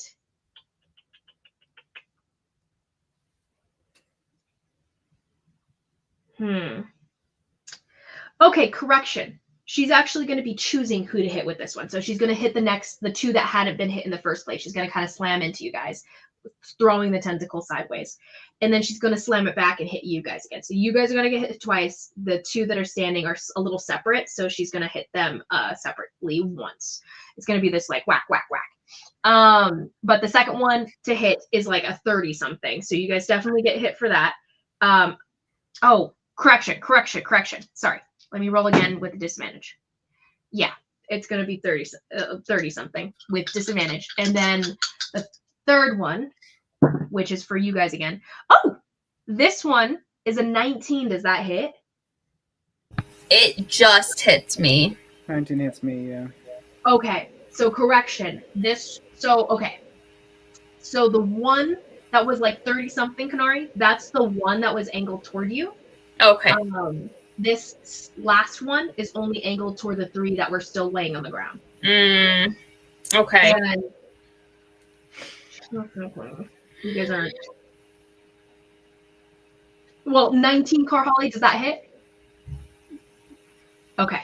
And then Shy, I'm a barbarian, bro. Okay. Everything hits me. It does not hit for Jinyin, and Jinyin grabs the tentacle and he like holds it off as it swings him and pushes him, but it doesn't like hit him hard. Okay, so for damage, you guys take 2, Konari takes 1, Jinyin takes 1.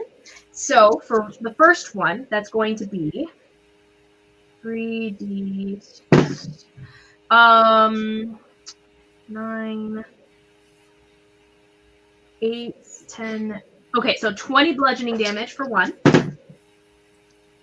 For the first one, and that's going to be for the people on the ground. And then next one, I rolled really low. Lucky. Okay, 13 for the second one. So 33 total? Sorry. Number 1, you guys take. Number 2, Konari takes. And Jass takes. They took the lower, which is nice. Okay, so we got, Shy and I got 20. Jass and Konari got 13. Mm-hmm. And then the last one, I rolled pretty high. I'm sorry, guys. That's 24. So 44 total. 44 total. One turn. So that's his action. I'm raging. It's fine. It's fine for you. Bonus actions for Wait, you. but the 24 just hit me and Shy. No, I know. I'm just saying. There's the rest of us can't take too many rounds. We'll see how long this. So as of yet, you guys are aware this is a very large creature. It's not necessarily something you guys are at the level to really contend with. So keep that in mind. The longer you stay, these are some big hits. And it can take legendary action. Yeah, I wasn't planning on sticking around. Yeah, no worries. Just making sure.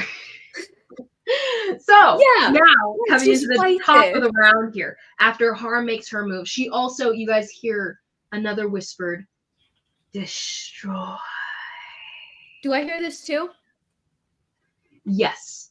But Shy, you did hear her have recognition of you for a second earlier. Mm-hmm. There was a moment where she paused and kind of reared back for a second. But then whatever is going on is still happening. Karhale, you do actually hear the word destroy in the back of your mind. Very low rumble. Next is going to be Jass, and Jass is like laying bloody. Is he bloody actually? He's not quite bloody yet. He's okay. He's okay. But he's looking a little rougher and everything, and he's just bleeding nose and everything. He's like, "Okay, Car, you got to get out of here," and he's gonna help you pull you out, basically. You guys are presently trapped under the arm again. Everyone who had been lying down in the first place are back again. But since it's in the same spot, what's his name? Jinyin is still below, but Konari, you were able to kind of like get out from it. Okay, so he's not under it. Jinyin is, Konari is not. Because Jinyin popped Konari out. Yeah, Jass is not. Okay. He's right next to you. Go ahead and take your action. He's going to use his bonus action to, well, he already used his second win, so he's not going to use his bonus action in this context because he did not take the action. So he's going to action surge, and he's going to do something maybe. Does he have any healing potions? He does. He has something. He's going to, if you want. Fine. Are you good? He's going to offer. He pulled out. He silently pulled out something in offering. I'm fine. Okay. So he's going to. I'm not even at half. No, he's not going to action surge now. He'll wait then. So he uses his action to help you, hopefully to get away. So that's his turn. Next is Konari. Konari, you are presently free at the moment, and you are facing down a giant creature, and Jinyin is still trapped. Yes, she is. So Konari is going to look at him, and she's going to be telepathically speak to this guy, and she's going to just say, "Flee." And I'm going to try to command him to flee for his next turn. Wait, does command work on his creature type? it says as long as it doesn't affect it if it's undead or if it doesn't understand me. But it can understand me, and it's not undead as far as I know. You can speak telepathically. It only works because she can speak telepathically. Yeah. Mm-hmm. So he has to make a wisdom saving throw and see if he can try to flee. Okay. Okay, here we go. Konari, you using some mental Kalishtar tricks, some Corey tricks. I don't know what else to do, man. Okay, I rolled low, but we'll see with this wisdom save. It's a dirty 20. I'm sorry. You're joking. Okay. Dirty Dang 20. it. All right. Well, I'm going to What did you say again? You said flee? Flee. You hear it say respond. Oh, you hear it respond with another destroy. Okay. I'm going to try to make it lose its legendary actions again. So, not another wisdom saving throw. Okay. Ah! Roll low. I'm sorry. Oh, no. You rolled a natural 17. All right. I'm going to what'd you say it was? Well, natural 17 plus a lot. Dang. Okay. I'm going to hold my movement for when as soon as Jen Yin, if he can get free and he starts moving, I'm going to take off too. But she's not going to leave him. Unfortunately, love, you use your action with command, right? Yeah. Okay. The holding your movement would be an action. Okay. All right. That's right. All right. I'm going to move just like 25 feet away to hopefully kind of like get a little out of like its direct. I don't know. She's just trying to. Okay. No, if you rescind yourself to like past the trees and stuff, you'll be out of range in theory from like you have a lot of movement. You can definitely get out of range. Yeah. She's just and not going to even get back in range later if you want. Yeah. She's not going to leave him, but she's going to, kind of no point if she gets knocked so down too. He's like, Konari, go. And he's been whispering that like just under his breath. What'd you say? He's been saying, go. Shout it, go. And he's been saying that repeatedly under his breath throughout your turn. But it was something that you normally would just ignore and stick around for anyway. But like Yeah. I mean, I'm not leaving him. But okay, so I back up a little bit and then dang. That's my turn. That sucks. Okay. It could have been great though. It could have been great. Okay. So it could have been great, but it was terrible. No, it could have been like both things would have been so helpful if it worked. It's okay. You guys will be fine. Jen Yin's turn, and he's going to fight to get his way out. Who else is trapped right now? Karhale, he thinks you're okay. Shy, he probably thinks you're okay too. So you guys are all below a third health. He's not going to try to help you. He's just going to let you do it yourself. So he's going to push up again, and he's going to fight his way out. Roll okay. Oh no, he didn't roll that good. He's got like he's got a big plus too, but I rolled so low. Okay, so he pushes up, but you guys see the tentacle flex a little bit and shove him back down into the sand. He's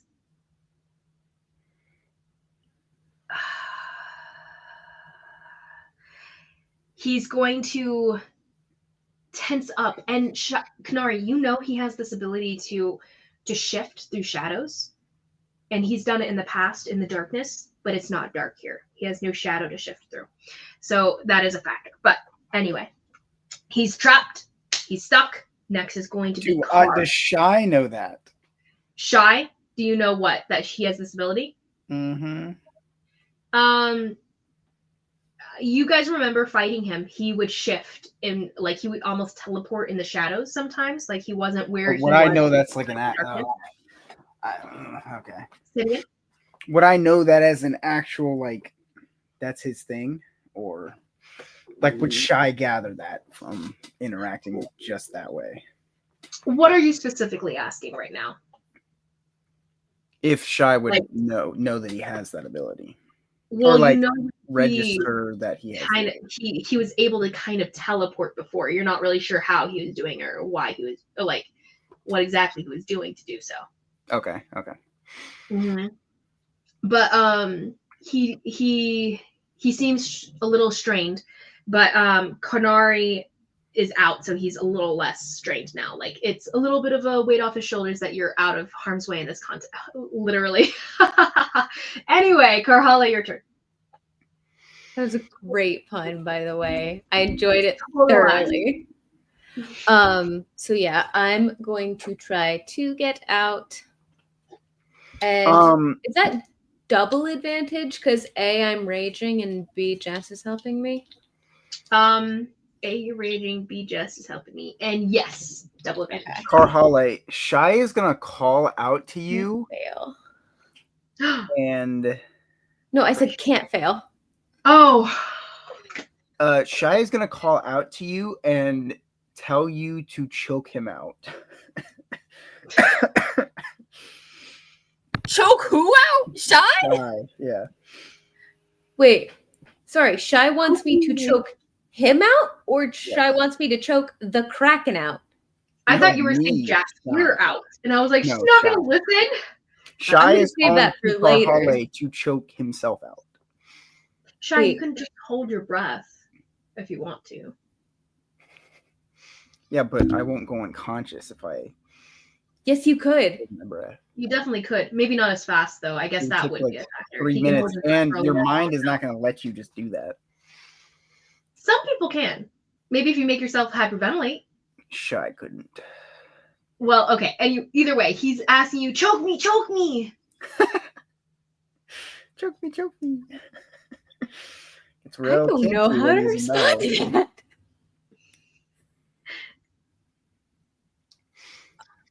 I need to use my action to get out. So sorry, I'm gonna be doing that. So that's a +2, an extra +2 for the double advantage. Okay. Is it an athletics check or a strength Yes, save? it is. Okay. 21. Okay. Nice. Yeah, So then you my slip heart out, goes up. Yeah. and you're able to push up, pull yourself out, slither your way out a little bit. You're a little narrower than Jenyen is, even though he was able to push up. He's just a little, just a bulky guy. Anyway, slips your way out, and you are presently free. Bonus action? Okay. I'm not sure if this is an action or a bonus action to use. It's the Raven Skull amulet. Oh, Raven That Skull. was it casts conjure animals once per long rest. Okay, what are you conjuring? A giant elk. A giant I elk. double checked. Is this It's a something you CR2. can do every like on a daily basis? I forget what the amulet does. Is it a one use thing? It's once per day. Yeah, it's a one time per day. I have 1 per long rest written down next to it. Cool. What kind of elk? Giant elk is a CR2, and I have the stat block pulled up. Okay, amazing. Okay, so I'm a good citizen. you take You just that get Raven one Skull CR2? and you hold it, and it starts to glow and become cold in your palm, cooling your hand. And it creates this swirling mist that hardens into a giant elk. Woo. It seems to be made out of darkness and shadow. So it has its own initiative, and it's friendly to us, and they obey any verbal commands that Natural I issue 20 on to them. initiative, guy. Huh? Natural 20 on initiative. Nice. He's at the come around. But he can move right now. Yeah. So his initiative would be a 23 then. Mm-hmm. Ooh, Jaskier and him. They're so quick. I am going to. Oh, it's not when I initially summoned it, I was not having it do that, but I'm going to tell it to pick Jaskier up and run. Ooh. I was going to have it like attack the Kraken for a distraction, but then I realized it can go 60 feet around, so yeah. I tail it out. Okay. It just does what you command, right? Yep. Yeah. Okay. No problems here. It runs and kind of like headbutts Jaskier to like knock it up and onto its shoulders, and he's like, "Whoa, car, what?" And but he'll let it take him out of the range. And he's just kind of like throws his hands up, but he's hovering over it and just is pulled out by a shadowy elk.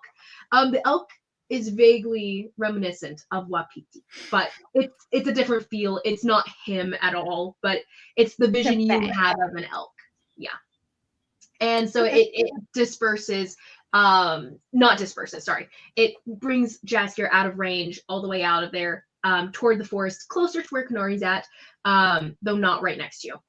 Yeah, and I will also take my full movement. Oh, wait. Oh, right, shy. Well, you don't have any more things to do for this turn, but maybe no, I know, but like I was going to run, and then I remembered what Shy just said. Mm-hmm. Oh, yeah. Actually, I'm gonna run. Mm-hmm.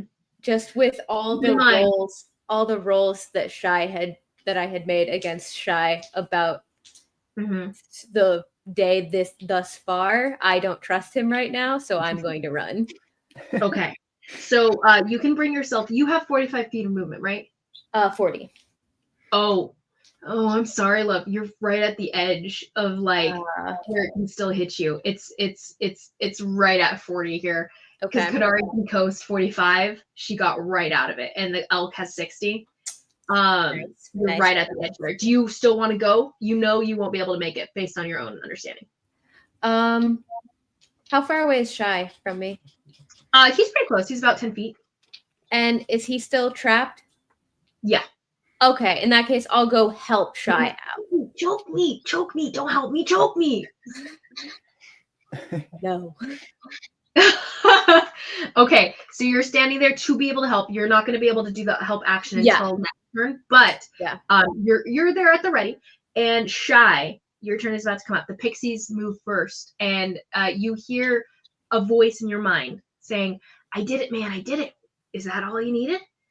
She said that she can't come unless you know. No, I'll call out to Ghibli. Ghibli, drown me. Roll persuasion check. She gets it, but still, she doesn't really want to. I don't really want to either. Yeah, the persuasion check, it's probably reflective then if you didn't roll very well. 17. 17? Oh, that's really good. What? Well, no, like Shy doesn't want to drown. Yeah. But... You can sense the earnestness and the urgency there. And she's like, oh, but Shy. And she swoops over, flying her way in and everything. And she's hovering over you, her glowing mist-like form there. And she's like, I don't really want to do this though, Shy. I've never done this before. Just don't look. Oh, that's so sad. We need Jen right now. Just start waterboarding him. I know. And she does. She starts waterboarding you. Well, she can just create water in my throat. She doesn't have to. No, exactly. That's what I'm saying. I mean, you're and waters, and she just can't. Oh my gosh, this is so traumatizing for her. She is not happy about this. She's not happy about this, but she does it, and she's gonna. Carhale looks with absolute bewilderment at this tiny pixie. Shy, in preparation, you know this is gonna happen. You don't take a big breath. You're hoping that this will happen as fast as it can. And go ahead, roll me a d6, and that'll determine how many roll me. I don't know how long would it take if you breathe out entirely and you're like without oxygen saved in the lungs. Like I would say maybe like 20 seconds, maybe. Probably. Yeah. If not less. Maybe okay, let's go 15 because 30 seconds is the baseline for the without. I say like if you breathe all the way out and you're not holding your breath, like if you push all of the air out of your lungs, it's got to be way less than whatever. Well, it's less that and how much oxygen you have in your blood. So if I had held my breath, quote unquote, for a little bit leading up to that, it could be. Okay, well, I'm going to say we'll go 15 seconds. So you have 2 rounds. If it's okay, well, if it's going to take that long, it's fine. She doesn't have to do that. I didn't. I mean, forgot. I was thinking it would be instantaneous, but I forgot about the. I know it's like six seconds around. I would say. Okay. I'm gonna roll for her, and depending on how good it is, we'll say 1 round or 2 rounds, because that'll be like the range that it is. So Well, she saying, rolls no. well. I have a better idea. We don't have to do that. Okay, so she argues with you, and then she's about to start doing it, and then you're like, I'll just dissuade her. I guess. Okay. It'll take too you're long. like, okay, wait. What do you want to do then? She's like, okay, what do you want? Ghibli, when Jen gets here, Okay. have her talk to Harm. I guess. I don't know. Have her help Harm. I say that. Okay. She is the most convincing of all of us. That is true. She's like, I'm glad I didn't have to do that to you. I didn't like that. Tells Jen she can maybe talk. Ty might know how to help too. Okay. Ty? I don't think you introduced her to Ty, so but she'll go and talk to the pixies and they'll but okay. So she's got her orders. Your turn is up, Shy. What do you want to do? I'm still crushed, right? Mm-hmm.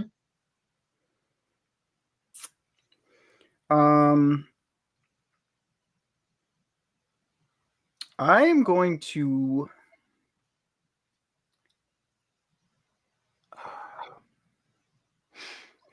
okay. I'm going to By the way, the Kraken is up next. Yeah. I will wish that bro,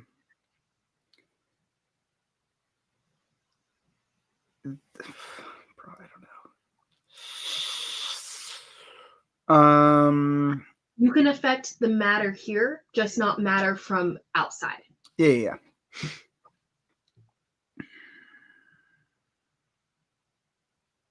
I guess I'll just make the hill taller. Mm-hmm. Okay. Okay. So you're starting to build it even higher to where the length of it extends backwards. Now, Karhali, you are presently out of range because the tentacle's length is pushing up and away from you guys with the height of the hill rising here. With how high you can get it at this point, it's almost more like a wall of just sand that's built up as like a big dune between you guys. At this point, I would say the tentacle is only barely touching you. It's only barely smashing against you, Shy. It's still holding on and holding you down. It is actually up and away from everyone else at this point. Yeah. But I'm still held under it. Yeah. Okay. Just barely, because you were at the edge of the water originally, so you were the closest to it. Okay. That was my action. I don't really have a bonus action that would help, so I can just. That's fine. I can do with that. Okay. So next is going to be its turn. Now the tentacle rises off of you entirely. Oh no. No. It wouldn't do that. It would keep you held down. But now you see the tentacles themselves. It seems to pucker, like the little suction cups seem to shiver and shake. And then you see the skin itself seem to go almost a more bluish sheen. And then you guys see clouds starting to rise above and starting to form out of nothing, kind of similar to what you did before, Karhale. Now you see, it seems like the Harmer herself is imagining something into being above you guys. She is familiar with this land itself as well. And as she does, you guys see the clouds appear, and you guys see crackling thunder. Hear crackling thunder above you and lancing bolts of light through the clouds themselves. She called a lightning storm. Okay. Lightning storm. Oh. She calls the lightning storm, and nothing happens for the moment. You guys see it crackling. above you, just waiting to drop down on one of you. Karhale, you've seen something similar to this before. Your mother calling something smaller, but the Kraken is so large that the clouds take up above you guys. The sun is completely overcast by these clouds that are above you. You guys have purple lightning lancing above you, casting flashes of light across your guys' faces, casting shadows. Nothing happens. It is now the elk's turn. What would you ask it to do? I asked it to run into the forest. Mm-hmm. And then listen to Jaskier. Okay. Then Jask tells it to turn around. But he doesn't go into the range of what he knows to be the tentacles. So he's staying at the edges of the forest. And he's actually nearer the pixies. And the pixies are dancing around. They're like, oh no, what should we do? What should we do? And like, is he going to be okay? Is she going to be okay? I don't know. And they're all just like tittering in frantic energy and everything. They're like, where's Jen? Where's Jen? She can't come unless they're asleep. She can't come. And Little Whisper's like, I did what I could. I mean, but she can't get over here unless someone, you know. And they're all just kind of tittering and talking about it. And Jas is like, what are you talking about? Like, and they all turn to him, like just a flurry of energy and voices. And he's like, whoa, like back off. But what are you talking about? And they explain to him something that he'll go and probably explain to you guys. So he's gonna move forward through the forest to the forest edge and get a little closer to you guys. And he'll be using his action basically to communicate this information to you. But he's going to call and he's like, I don't know. They seem to think someone who can help can get here as long as someone's asleep. And he shouts that across the sands to you guys. But he's staying at the edge away from the tentacles angle. He can't see past this hill that's going on right now. But next is going to be Konari. All right. Konari, we're gonna try again to cast Flee on this guy. Hopefully, ooh, okay. So we're gonna try this. So, wisdom saving throw again. Wisdom saving throw. I'm rolling badly, but not that badly because he's got a million. That's a dirty 20. I'm sorry, hon. Dang. All right. So I am going to take out as an object interaction. I'm going to take out a smoke grenade that I have, and I'm going to toss it to where Jenyin is. So there's a cloud of darkness over him. Okay. And then, you know what? We're going to try to do the key point thing again. I know he has really good wisdom, but we're going to try. So one more wisdom saving throw about his legendary actions. Is this a reaction that you're taking, by the way? Ish. It just says I can do it on my turn if I spend 2 key points for it. Wow. Okay. Super cool. Go ahead and he's gonna roll. I'm so sorry. It's okay. Natural 18. It's all right. All right. Well, she's just that's. It seems to be getting more frantic and angry as things are continuing here. It seems to be getting more manic almost from Shy's perspective because he's more familiar. Okay. But the gravelly undertone bass line starts to change in pitch again, but lower, a little bit more menacing. Okay. That's pretty much what I can do, I guess, right now. Okay. Now it's Jaskier's turn. Jaskier already took his turn. Sorry. Konari, Jenyin's turn. He's going to shift through the shadows and spirit walk over to where you're at, Konari. And he appears out of the darkness next to you, out of some shadows of the trees. And he's right next to you, out of range now. He's going to ask, should we go in and grab Shy? I guess so. Shy wants to go to sleep or something. I don't know. He wants to get choked out. I'm not sure. Yeah, Jas is kind of near you guys, and he goes, I don't know. It's one of the pixies. They're saying that one of them can come somehow through him if he's asleep or something. I'm still confused. And Jenyin's kind of doesn't really give any kind of response to that, but he goes, someone needs to go to sleep is the main thing that they want. I don't know. I'm not sure what purpose that would have. And next is going to be Karhale, who is still in range next to Shy. You know what, Shy? Why not? At this point, it doesn't. Excuse me. We don't need to. She's like rearing back a fist, and you're like, well, on second thought. Are you sure? Yeah. Okay. I'm going to cast Longstrider on myself. Oh, wait, how long does that last actually? I'm going to double check that before I do You it. can use your action to just dash if you want. Oh, that's true. Yeah, I think I'll just dash. Let me see. How long does it last? Oh, actually, I don't know. It kind of lasts an hour. No, I'll save my spell slots in case I need to heal somebody. All right, Okay. I'll just run. Regular Okay, so running. Normal running. In that case, takes off. And Shy, it is about to be your turn. The pixies are still like, Shy, no one's asleep. We can't do anything.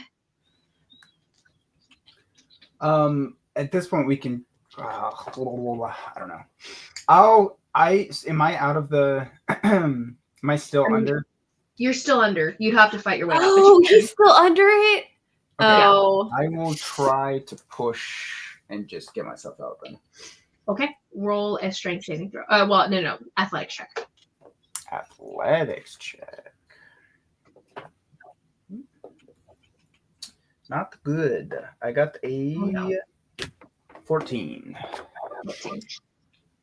You don't make it out. You struggle, and Karhale, you turn around expecting to see him falling right up behind you, and he is not there. But you're out of range. Everyone else is safe except for Shy, who's still clamped down on the ground by the kraken here. At this point, it is Harm's turn. And she moves to pull you up, grappling you in her tentacle, and pulls you up. She pulls you up above the hill, and she can now see you. She raises you up into the sky where there's crackling thunder above you. And what do you say to Harm? Hey, Harm. Hey! You can now see her. I don't know if they blink. I don't think she blinks. So you can see her just staring at you with these unblinking eyes without lids. Hey, Harm. I know it was my turn on the game we were playing, but and I forgot to play for a couple months. But don't worry, I'll make my move pretty soon, and then we can keep playing, and then maybe I'll take an extended. I don't have to leave for so long anymore. You don't feel the kindred energy that she normally gives off. You know how she normally feels. She almost feels like a stranger to you, a foreign creature in a sense. It's off-putting, unnerving. And as she raises you up toward the sky, you see the crackling lightning shoot down and strike you.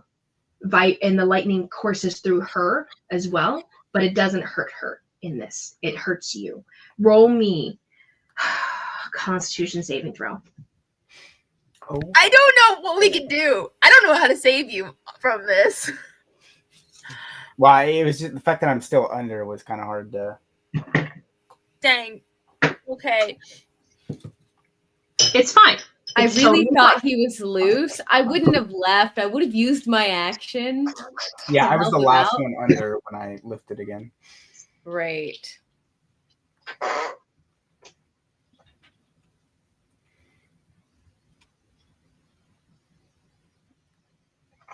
You had a con save?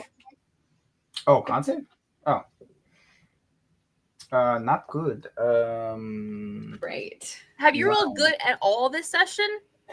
I had a good roll. That is a 9. How? I rolled a 2. Okay, so you fail. You take 32 points of lightning damage. You're still good, right? Yep. You're a tough boy. It's going to use its other action to use its tentacle attack. Oh, wait. No. Sorry, when you take the lightning attack, it's 3 different bolts. You're the only one she can see. So it hits once, and you're like, hey, buddy, what do you say after the first one? They're like, I found some new fish that you can eat. They're like exotic. Another. And it hits you again. Roll another one. Con save? Mm-hmm. That's better. 17. I rolled lower. 27 points of Constitution. Cut in half. So half of 26. 13. 13. Okay, at this point, I am under. Wait, I'm sorry. What was the saving throw you made? A 17. Oh, you failed. Never mind. You take the full. Oh, okay. You're Either way, I'm unconscious. Yeah. Okay. So there is a few This was seconds. all part of the plan, though. Okay, the thing is that she has another lightning bolt. Someone bring had down to anyway. go unconscious, So it had to be me. you lose an automatic saving throw, but you're not dead yet. So go Mhm. ahead. There's going to be a round in between where you're going to make another one, right? So with that in mind, roll me a death saving throw. Well, now Not yet. Yeah. So you're unconscious. It's just holding her there. You guys see Shy lifted into the sky, lightning crack, and then his limp body being pulled back behind the hill where you guys can no longer see it. He's being pulled down into the water with her. And as that happens, Shy, you go unconscious. all part of the plan. I swear, this is my like Nemo all over again. As you say this, and Jas is like, wait, is Nemo that? As he's saying it to you. Shy, you go unconscious and you black out. There's this moment where you open your eyes in a little forest, a forest you grew up in. And as you normally would be running through said forest, in moments like this when you're in between life and death, as you're running through, you see a flickering light in the bushes in the forest at a distance. You see this flickering, almost purplish light at a distance here, flickering between purple and blue. And it seems to grow closer and closer until finally you blink and it's gone. But then you hear a voice right behind you, and a little voice you've been waiting to hear goes, Wisp called me. What did you get yourself into now? Oh, so the plan worked then. She goes, you turn around and you see just this little pixie shaking her head like, Shy, you have to be more careful than this. I hate returning to a situation like this. Well, you ran off. You went past the mountains without me. You weren't here, and I was bored. It's not my fault. This place is boring, and I wanted to see beyond. You can't blame me. You would have gone too if you could have. I guess that's true. I brought you new friends. Well, I suppose that'll be something. Well, and I brought one of your cousins. She goes, well, that's interesting. Well, what do you want me to do then? Well, can you help with Harm? She's kind of like killing us all. Well, I guess Ghibli was saying something about her being a little odd. But, you know, all of us were a little bit, we don't like, well, sure, I'll do what I can. We'll see. And she's going to dream walk through you and step out into, this plane in a different place. So she steps out onto the sands of these beaches, or hovering at least outside of them. As she is presently actually over the waters, the reflective waters here, because you are presently above the waters as well, being dragged down. You're not quite below the water yet, but she comes out. She's like, oh, Shy. This is a mess. And she's going to flutter her way up to the pupil, to this giant eyeball of the Krakens here, of Harm's. And she's going to go, okay, Harm, I don't know what's going on right now, but I think we should go to sleep. And she's going to not just cast sleep. She's going to use her version of sleep, a Dreamweaver's sleep on Kraken. So it's going to be a saving throw from the Kraken. The And Kraken. let's see if she can resist. Okay. So roll very high, but not high enough. Her wisdom save's not as good. She's like, because she did roll below yours that one time. So it's not great. It's the lowest amongst all of her saving throws here. And you like guys, a 25, like 3 times. yeah, you see this pixie up in front of Harm's eyeball, tiny at a distance. She's barely even a flicker of light, of purplish hue light. But as you guys can't see this, but Harm can, of the little pixie almost making these little threads of light, threading them between her fingers, almost like a cat's cradle, as she starts to make this mesmerizing light show in front of the eyeball that Harm cannot look away from, and eventually starts to drop her tentacles slowly but surely, Shy still being unconscious, and she starts to go to sleep, calm, and to descend beneath the water. As this is happening, she turns to the side. She's like, "Some help here!" And you guys see the other little pixies from a distance go, "Oh!" and they rush out. And you guys see Ghibli shoot out in front of them, the rest of them, and across the water. She seems to be skating across it and kicking up water after her, like little jets of water that shoot up after her as she shoots across it, up alongside Jen here. And as she comes alongside her, Jen goes, "Okay, do something about Shy. Don't let him drown." And Ghibli's like, "Oh, got it. And she goes down and shoots below the water where Shy is presently unconscious. But she will let you breathe underwater by touching you. Mm-hmm. So as you are presently underwater, you are now able to breathe. So you're not dying and drowning. I'm also running after them. I can run across water. You see the tentacles recede entirely. You see these little. You can what now? At a distance, and you across the top of the water. And as Shy dips below it, and Ghibli darts down under, along with him, you grab him by the shoulder, and yank him up. And the tentacles are holding on. I give him healing. Oh. Shoot it into him, a little shot of like 3 hit points, but you got healing in you. Oh, and you're like familiar. Heart, boom, boom, loudly, and you wake up again with a Konari holding tight and bruising grip on your shoulder, and a few flickering lights at a distance. One specifically fluttering above you, and kind of frantically like, "Are you okay? Are you okay? Are you good? Are you good?" Yeah. No, yeah, all according to the plan. And I'll like tap Harm's tentacle as it sinks. And Harm's tentacles recede down below the depths of this giant lake. I really have to go. That's fine. So many questions. So many questions. I am fine if you want to run Shy, because honestly, like Shy, like I know a lot. But Shy, so I think we can take back up from here maybe next time, kind of thing. In that sense, honestly, your thing is going to be probably just as long, Konari. I'm sorry. I know, that's what I was wondering. I was like, I don't know how much I can. So let's begin it. Let's open it.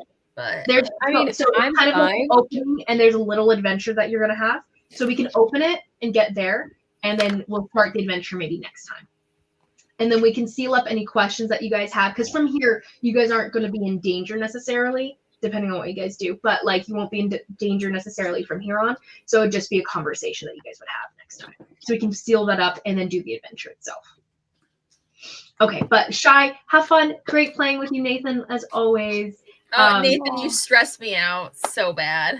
Hey, it's not me. It wasn't, to be fair, it wasn't me this time. So I'm pretty sure it was. Okay. Technically, you should have known that not everything can be just fluffy, whatever kind of things. But still, yeah, it wasn't that he knew what was going on. I mostly meant him just like, I'm gonna go I mean, it saved your life, but like, I'm gonna go unconscious. It's part of the plan. Yeah. Oh my goodness. But still, very fun. And Jen is great. She's great. Yeah. Very interesting creatures we have here. I'll watch the rest of it when I finish. Okay. Fucking ball. Okay. I hate this. I do too. Let's not do that. Other nice thing about Discord, they don't jump to that one ever. Okay. So with what's going on with Konari, so we'll jump. So there's a time in like a murky timeline here going on. But everyone lives, no one dies, no one's hurt. Maybe some lore is learned, but we'll find out later. But what's going on with Konari? So my take on this is that within the bit of downtime that's going to happen in between what's going on with the next arc and everything, Konari and Genyin want to learn more about Genyin's history, his ancestry, in theory. Where he's from, where did he come from? If he's pale only, these Ao Oni, like, where did he come from? Like, is he from where Han Guanjun is from? Shi-Chen and all of them, the immortals there. Is he from there? Was he kidnapped from there? Stuff like that. They want to know, and they don't know where to get that information except from the Oni that they know. This large sect of Oni, this large group, the immortals, seem to be the best option for information. So, in my headcanon of this, I would say that you and Genyin probably talked to Raiden about it, and he's kind of like, well, I don't have that information. I don't know how to find that information necessarily. Your best bet is probably to go talk to the immortals, because they would have more of a understanding of maybe who you are somehow for Genyin. So he kind of directs you that way. He can't really be your in anymore because he's kind of burned that bridge himself, based on his misuse of the journals he has. But also, I don't think they were aware of the journal that he had and is now aware, and he doesn't necessarily want to give it up. So he does not agree to go with you. Wait, Raiden doesn't have a journal anymore. Raiden was there, and we took the one he had and gave it to the immortals as kind of like because that was a trade for him helping us. You're right. The one he had. So they have 3, right? They have 2 that you guys had, and then the one who's carried on it. They have 3. Good. Yeah, and when he's like, when you talk to him about it and everything, you're like, "Are you gonna come with him?" He's like, I don't think I should really go. And he plays it a little. Roll me an insight check, Konari. You get all of what I already said, plus something. 15 mid. Not that great. Hold on. Okay. I know. He rolled low. So he goes, from what you can ascertain, not only is he like reticent about like everything that's going on, or that like the history there and everything, you can also tell that there's something else. There's something else that's going on here that he is reticent about, like even contacting them because of, and something he feels actually guilty about. But he's Raiden, not. What's going on there? What else did you do? What are you talking? Oh, You're no. Nothing crazy beyond, the initial. I did misuse one of the items that they swear to protect or whatever, but of course, nothing, dear. Don't worry yourself about it. And he'll try to flutter away with a flourish of robes. Raiden, don't make me read your mind. You did it to me enough times. I think it's That's fair. And he turns. Oh, roll persuasion check. Oof. Okay, definitely my strong suit. 12.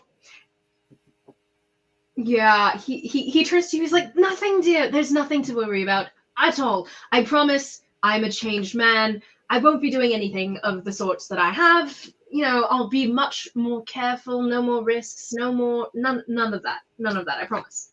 Ugh. I want to read his surface thoughts. Okay, you just dip in, just the barest touch. Yes, just the barest touch.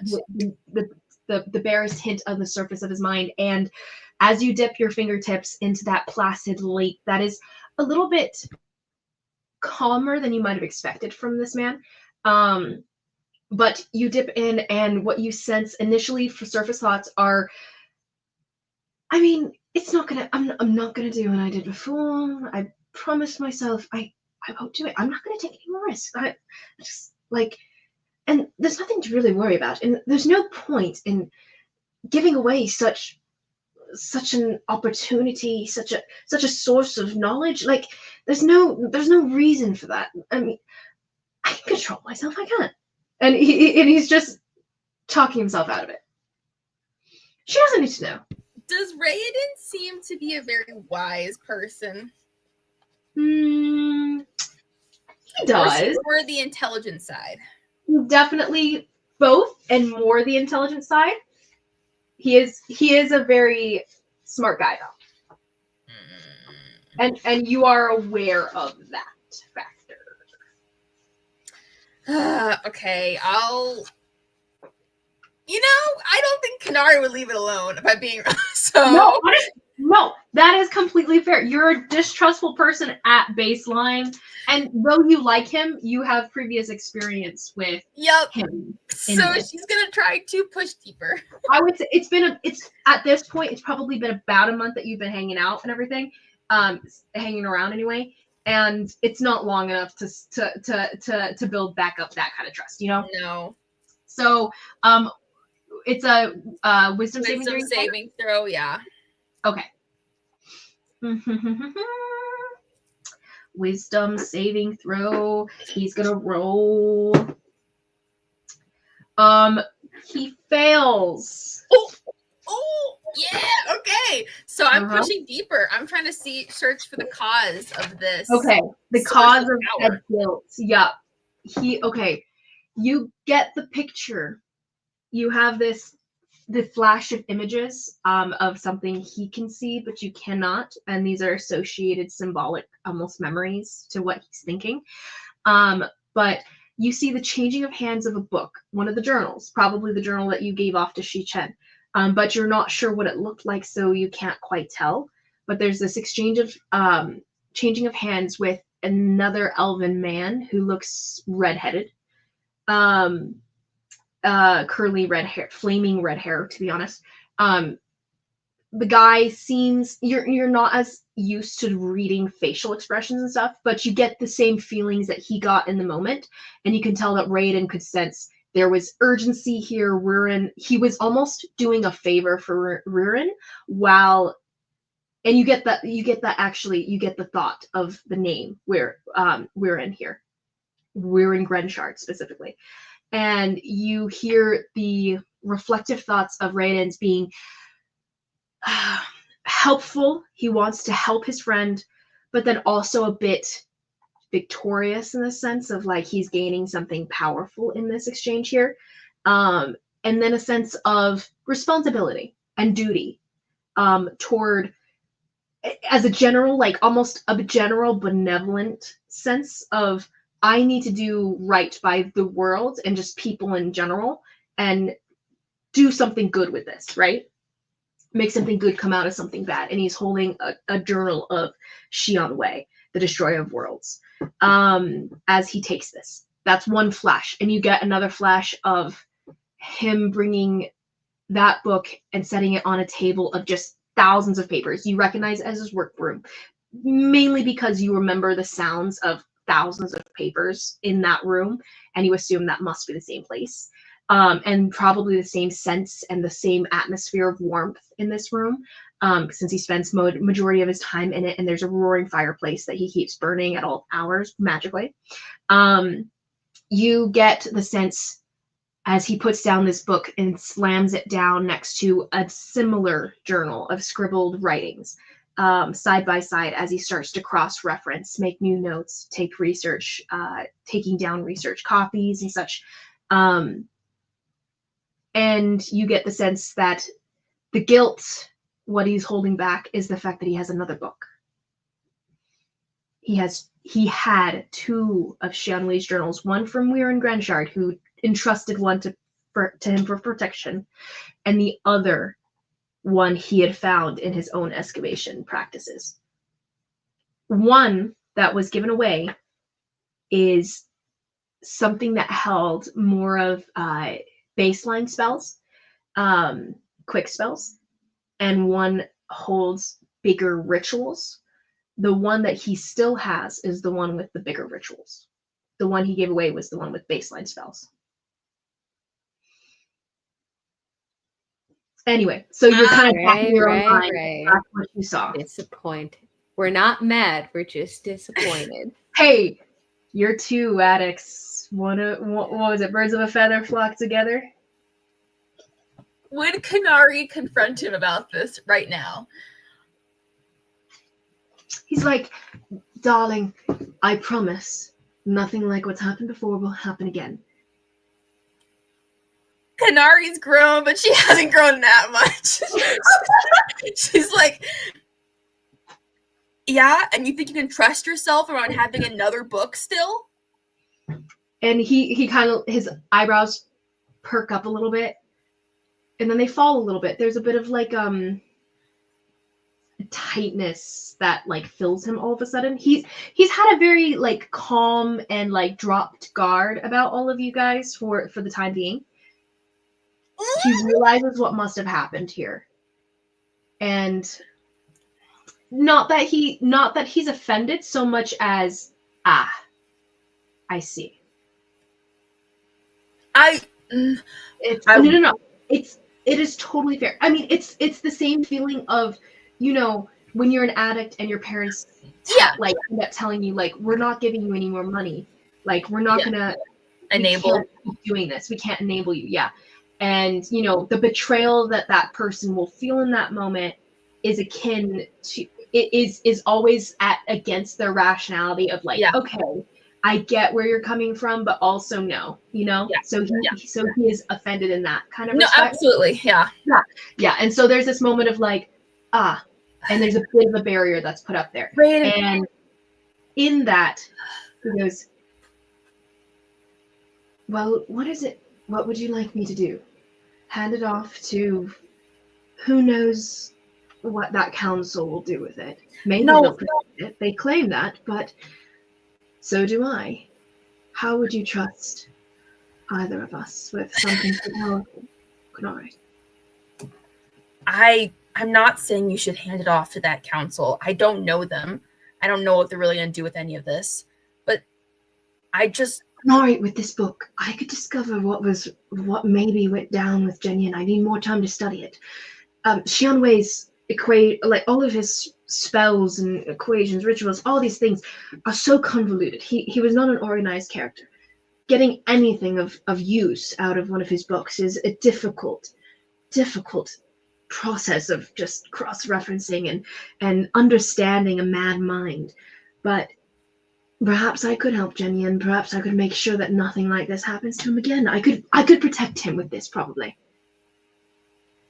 You're trying to play on my emotions for Jenyan, so I looked the other way. A mad mind created these books. What makes you think it won't take an equally mad mind to understand them?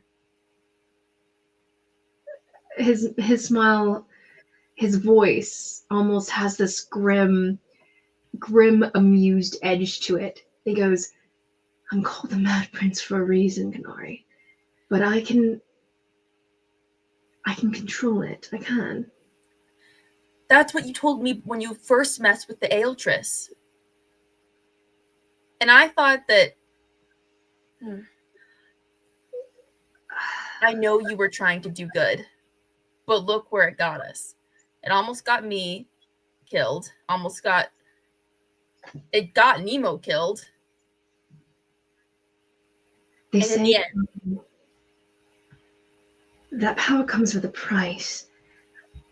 I understand that personally. I I try to gauge that risk along with the outcome, and sometimes I play it wrong and I roll badly on the dice, so to speak.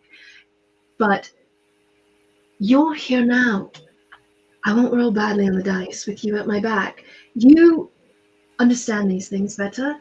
You're perhaps more discerning in things like this. Perhaps you would know when I'm going too far, and I can trust you to be there to stop me when I do.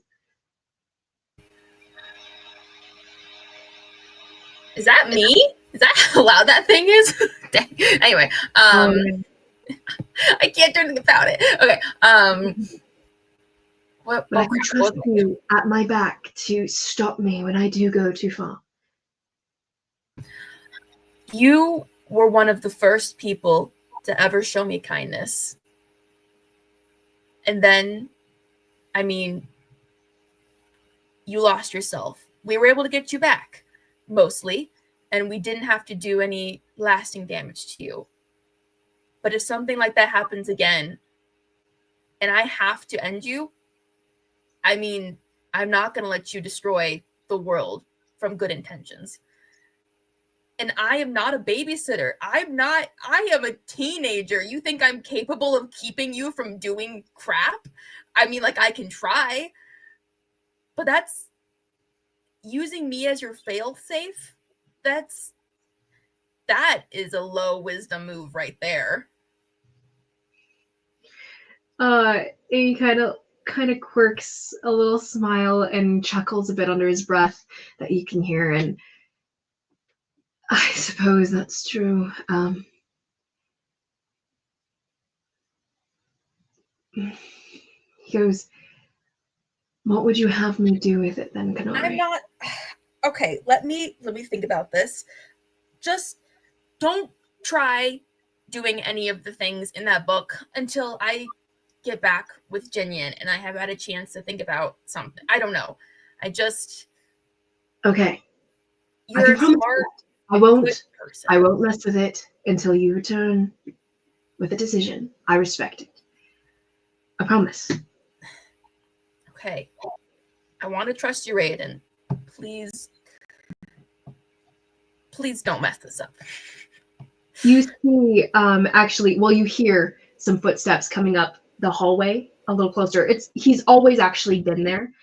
He stays as a shadow, a bodyguard for Raiden almost at all times. So you normally hear his echoing steps following you guys at a distance, and it's not unnerving for you. You're familiar. You've sparred with this man many times. But Darian coming up behind, he goes, "Raiden, I'll hold you to it. I promise you that, Konari." Goes, "I was fooled once, and I won't be fooled again."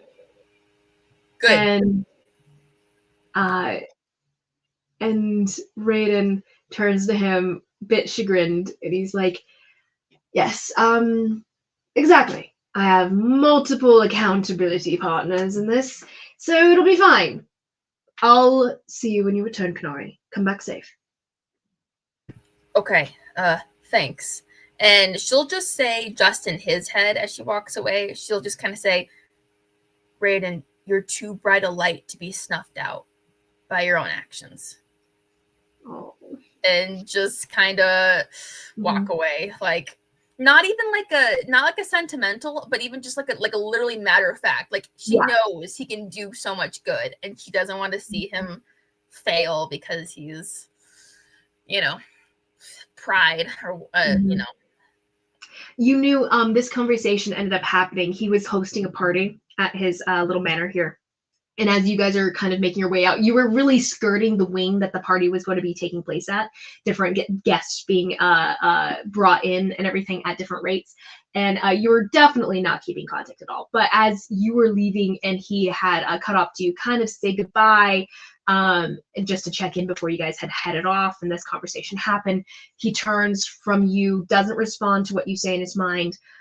Though there is like this silence pause, almost as though he was about to voice something mentally to you, and then he chose not to in that moment. But he turns from here and you hear the sounds of party goers and tinkling glasses and laughter and just general elven celebration as the doors swing open, and he kind of squares up his shoulders back, smile wide, and oh yes, my guess. And he brings himself in with the flourish and almost manic delight that is expected of the Mad Prince of Elithkar. And as he sweeps inside and the doors close and snuff out all the voices, you continue down the steps until you get to the courtyard and make your way out of the castle here, with Jenyen along with you. You guys would have to travel for a little bit, actually, making your way towards the area since you can't quite teleport. Well, that's the thing. Can you get there any other way? Well, you can fly. Can we go find Narcissus and because Narcissus lives here? Narcissus can take you. Yeah, that's true. Okay, so you guys, courtyard still, though, you guys have to make your way out to where Narcissus is living. He's not no longer staying in the household of Raiden's at the top of it. Not for any specific reason beyond trying to make a life. He's actually trying to settle down himself and Elam into the main town below. Elam seems to actually, from what you've seen of him so far, visiting Narcissus and in between just living out here, he seems to be setting up his own maybe small tavern situation. So it's a small startup right now, but they've got a building and Narcissus is in the process of making art to go on the walls. So, but you ask him for his help in teleportation here, and he does set up a certain type of circle, something that was given to him through Raiden, after some plans that were given about this trip that you are taking. So, he basically gives him the address to send you. And you are set up through that to appear in the same flying portal, basically, that they have set up, this ceiling portal that they have set up. And but you're solid about the whole thing. Jenyen ends up clawing his way up or along the sides of some of the dropping stalactites, and you guys are it's an easy situation for you guys. Familiar, you see some of the evidence of the fight from earlier still cut into the rocks, scratches here and there, and whatnot, scorch marks here and there and whatnot. And you guys go down to the ground where I would assume you guys sent word ahead that you were coming. Like, this was an announced thing. You're not necessarily sneaking in. So I would say you guys are being greeted by Shi-Chen. Really quick though, and we can do this a different time if you want to, because I have a couple questions that she really, when they had time, she would have asked Jenyen that like had never occurred to her to ask him before, but seems like it would make sense before they go and try to like talk to these people. So yeah. Okay, so on the ride over to Narcissus to be transported over, I would say it's dark night at this point. The sun is low, hanging. The sun is gone, completely set at this point, and you guys see the stars above you as you guys are riding. One of the things that has been apparent about your guys's, he has this giant war horse as a side note because he's so big.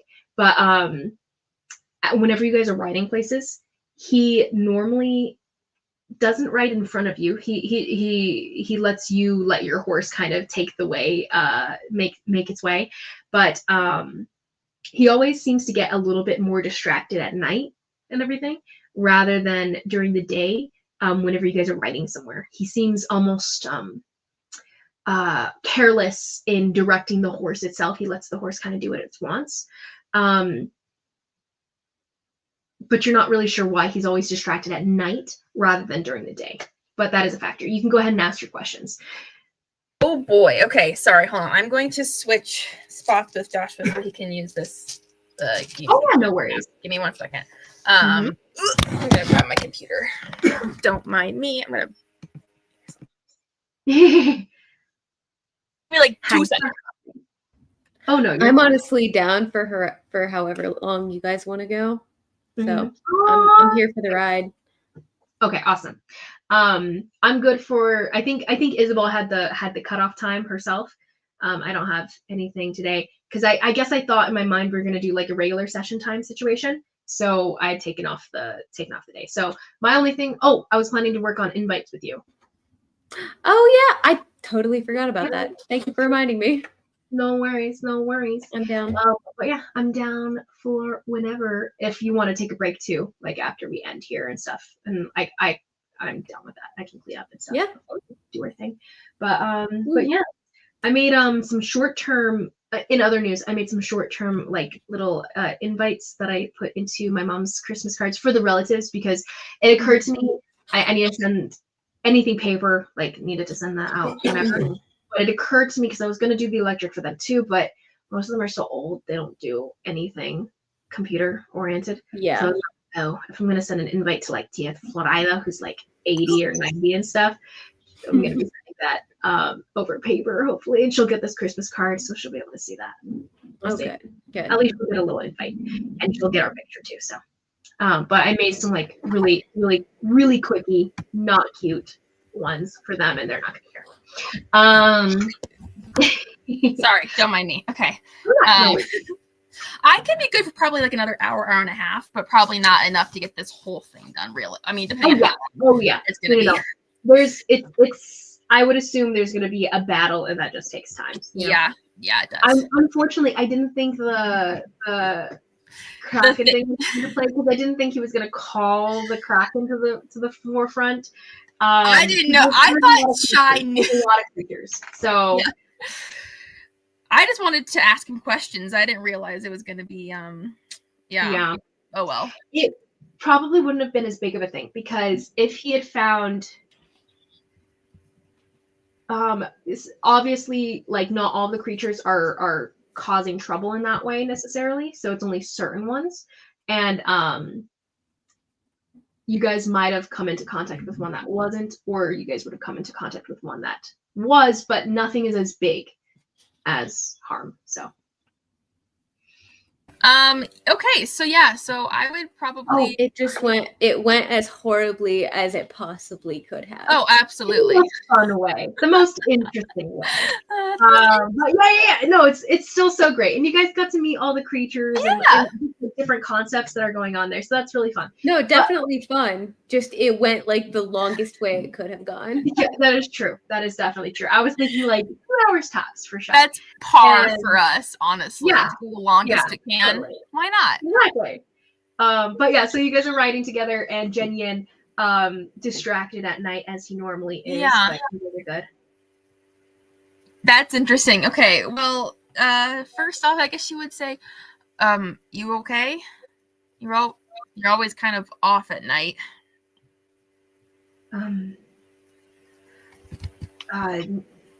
Not okay.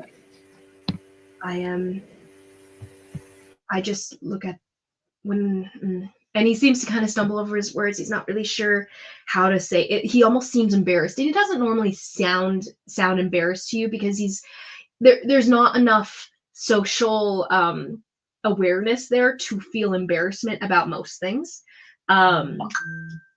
But in this case with you, it almost sounds embarrassed, and he goes, I just enjoy looking at the sky. The stars are unfamiliar. And he goes, I don't remember being able to look at the sky for a long time. No, that makes sense. Yeah, that's pretty cool. I realized how many stars there are. Are there a lot of them? Chen. I try, but I cannot count them. Wow. It is beautiful. Right. I did not mean to concern you, Xiao Chen. This is not a bad feeling. This is a good feeling. Okay, that's good. That was my main concern. You get quiet, and you're always quiet, but hard to tell sometimes if it's a good or a bad quiet. That's good. I will talk more if you wish. Well, I don't want to make you uncomfortable, obviously. I just, considering how we're going to go try to find stuff out about, where you came from. I just, being out in the world, I realized there are questions that we never really talked about that I never really thought to ask because it just didn't occur to me. I've spent my whole life in the monastery, but I don't think you did. Do you remember where you came from before? I remember singing from long ago, before the monastery. I remember forests, and I think I remember the sky, but it did not look like this. I remember a woman like me, my mother. And I remember warmth, but I was very young, too young to remember more. How did you come to be at the monastery? I was taken, I believe. There was an evening where singing was cut short, and the warmth disappeared, and all there was darkness for a time. But it wasn't so much the darkness that was dangerous, it was when there wasn't.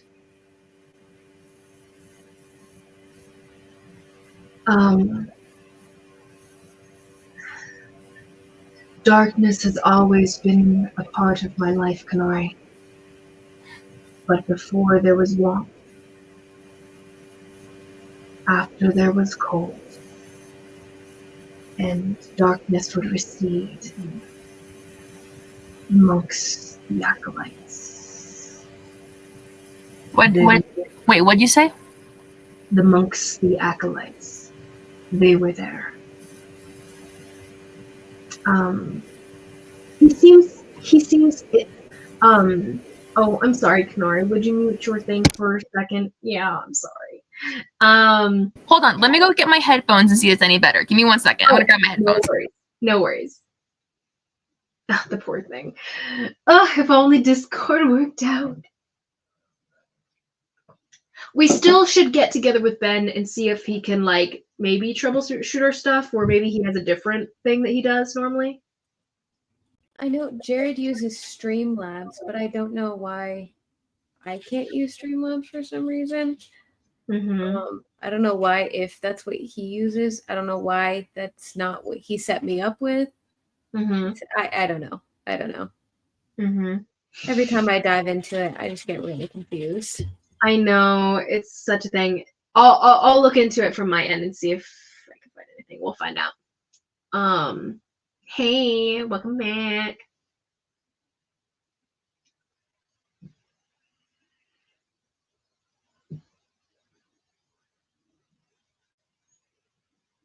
Can you hear me? Yes. Oh, it's not. Why is it not connecting? It's not actually connected. It's fine. I think this is why I don't use my headphones, because this computer just needs to die. This computer just needs to die. Okay, how is that? Let me know if you can hear it. I'll keep my headphones in. You can let me know if you end up hearing my thing still. Okay. I don't hear it presently. Great. Perfect. Awesome.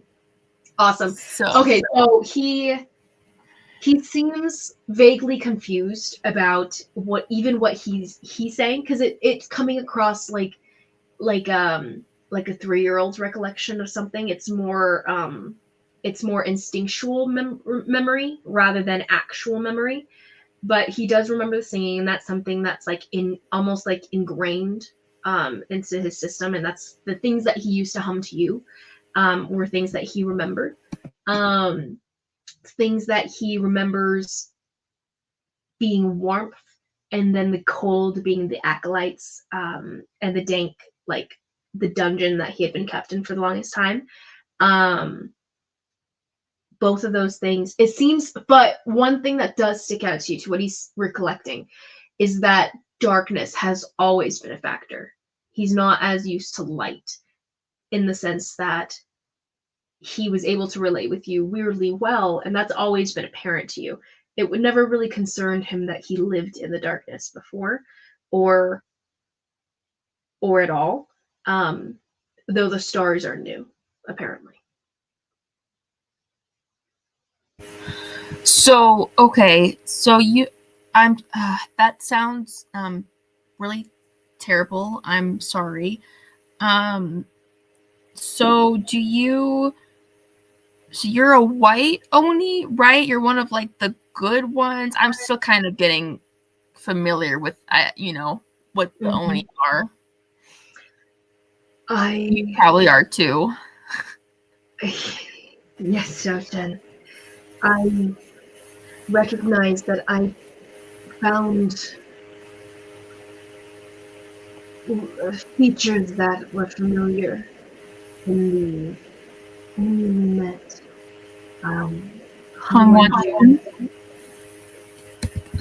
He seemed like someone similar, but not familiar to me, nor I to him.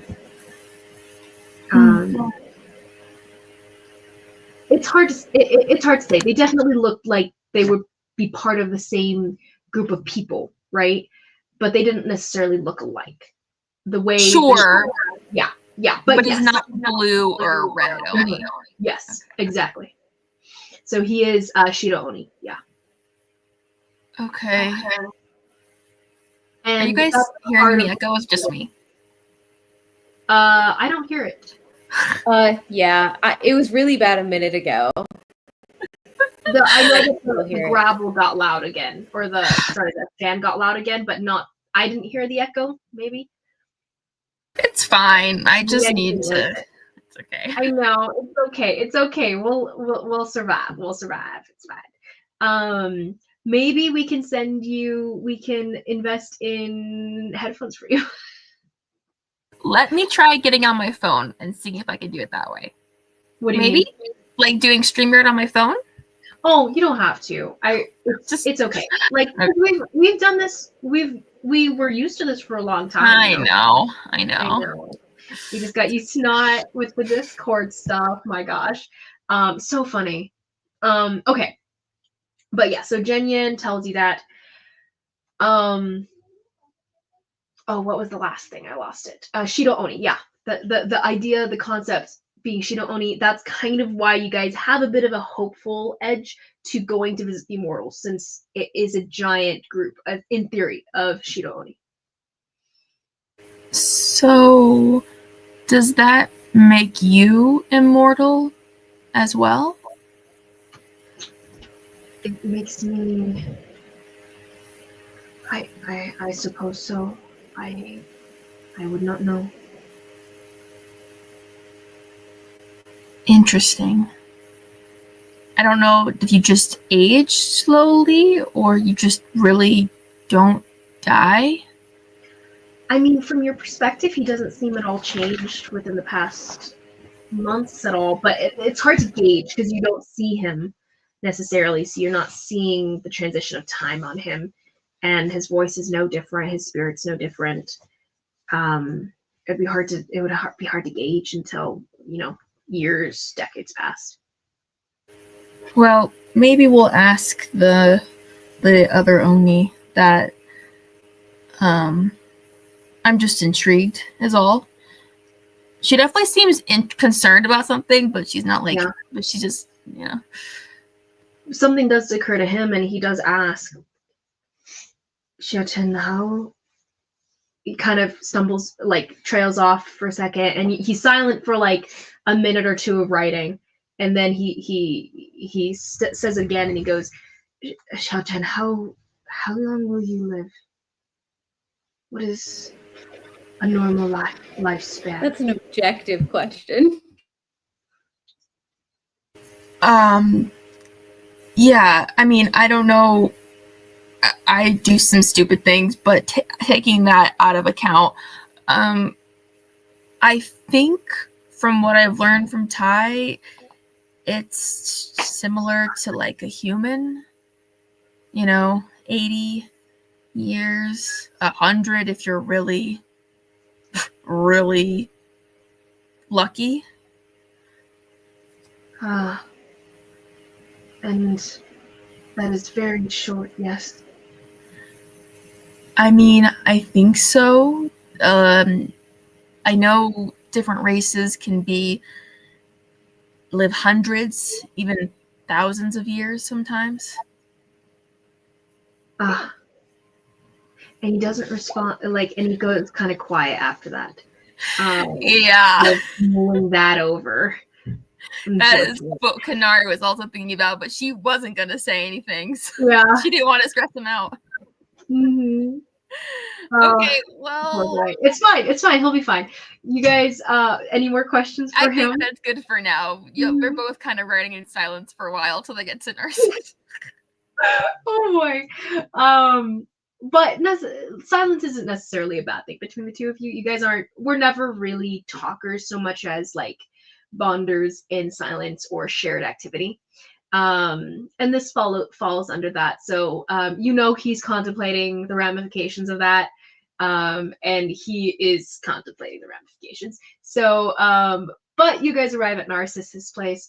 You go inside, and Narcissus waves a hand over a painting you cannot see, and he goes, "What do you think?"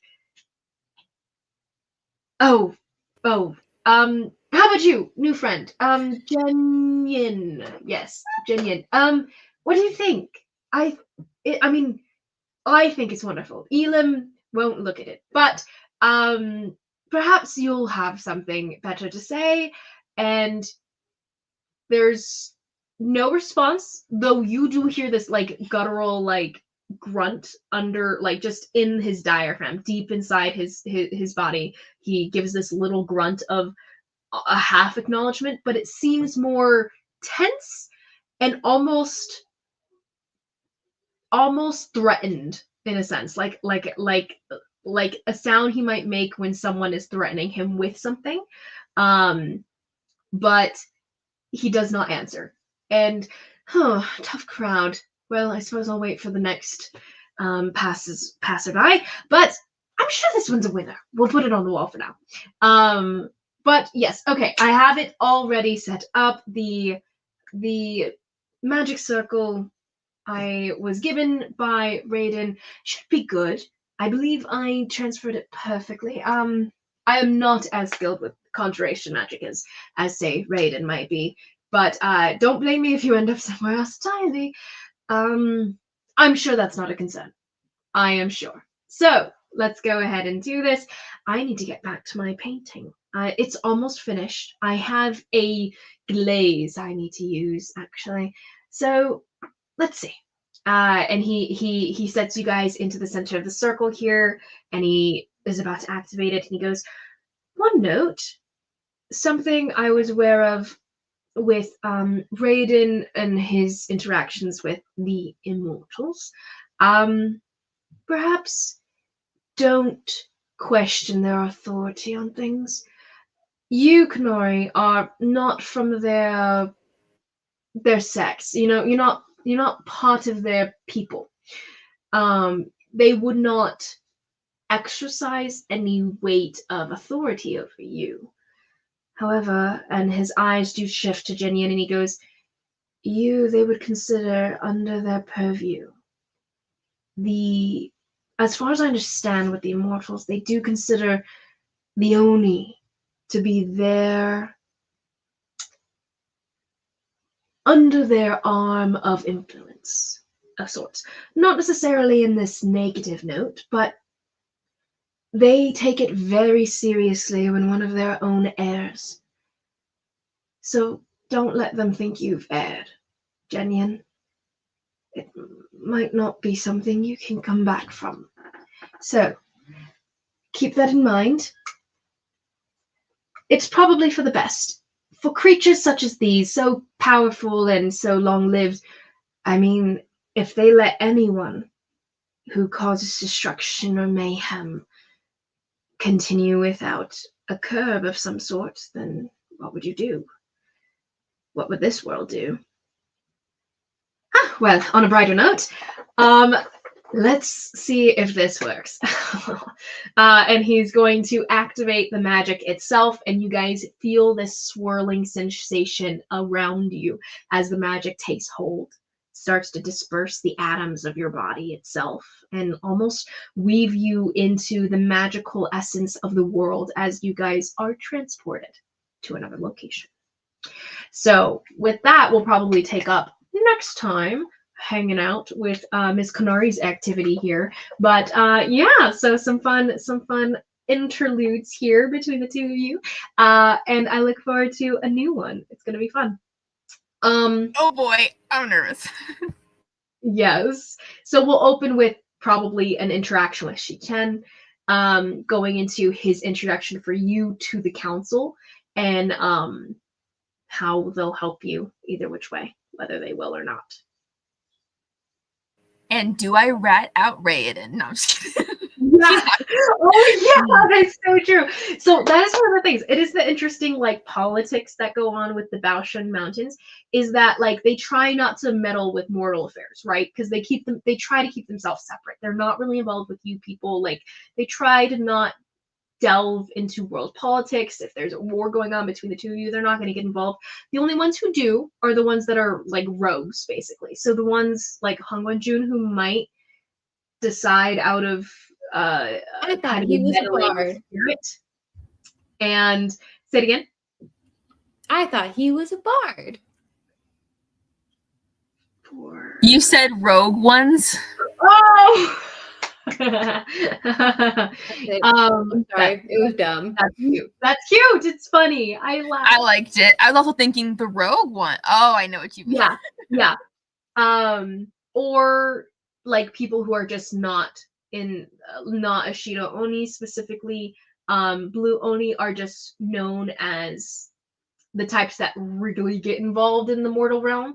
And then the red Oni are just the ones that like to destroy the mortal realm, or mortals in general. Like the blue are obsessed with mortals. The red love to destroy mortals, and the white just want to protect and keep the mortals or keep themselves and the other Oni away from the mortals, basically. So it's a whole thing, politics. Anyway, so in theory, they might not necessarily act against Raiden so much just because he is one of the mortals, but it depends.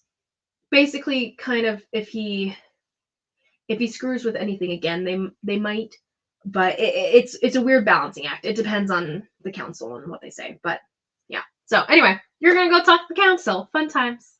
Yeah. Nice. That we'll probably end here unless any last second questions or anything you guys want to be on the record. Nope. Just yep. We'll come back to this next time. Peace. And Peace and love.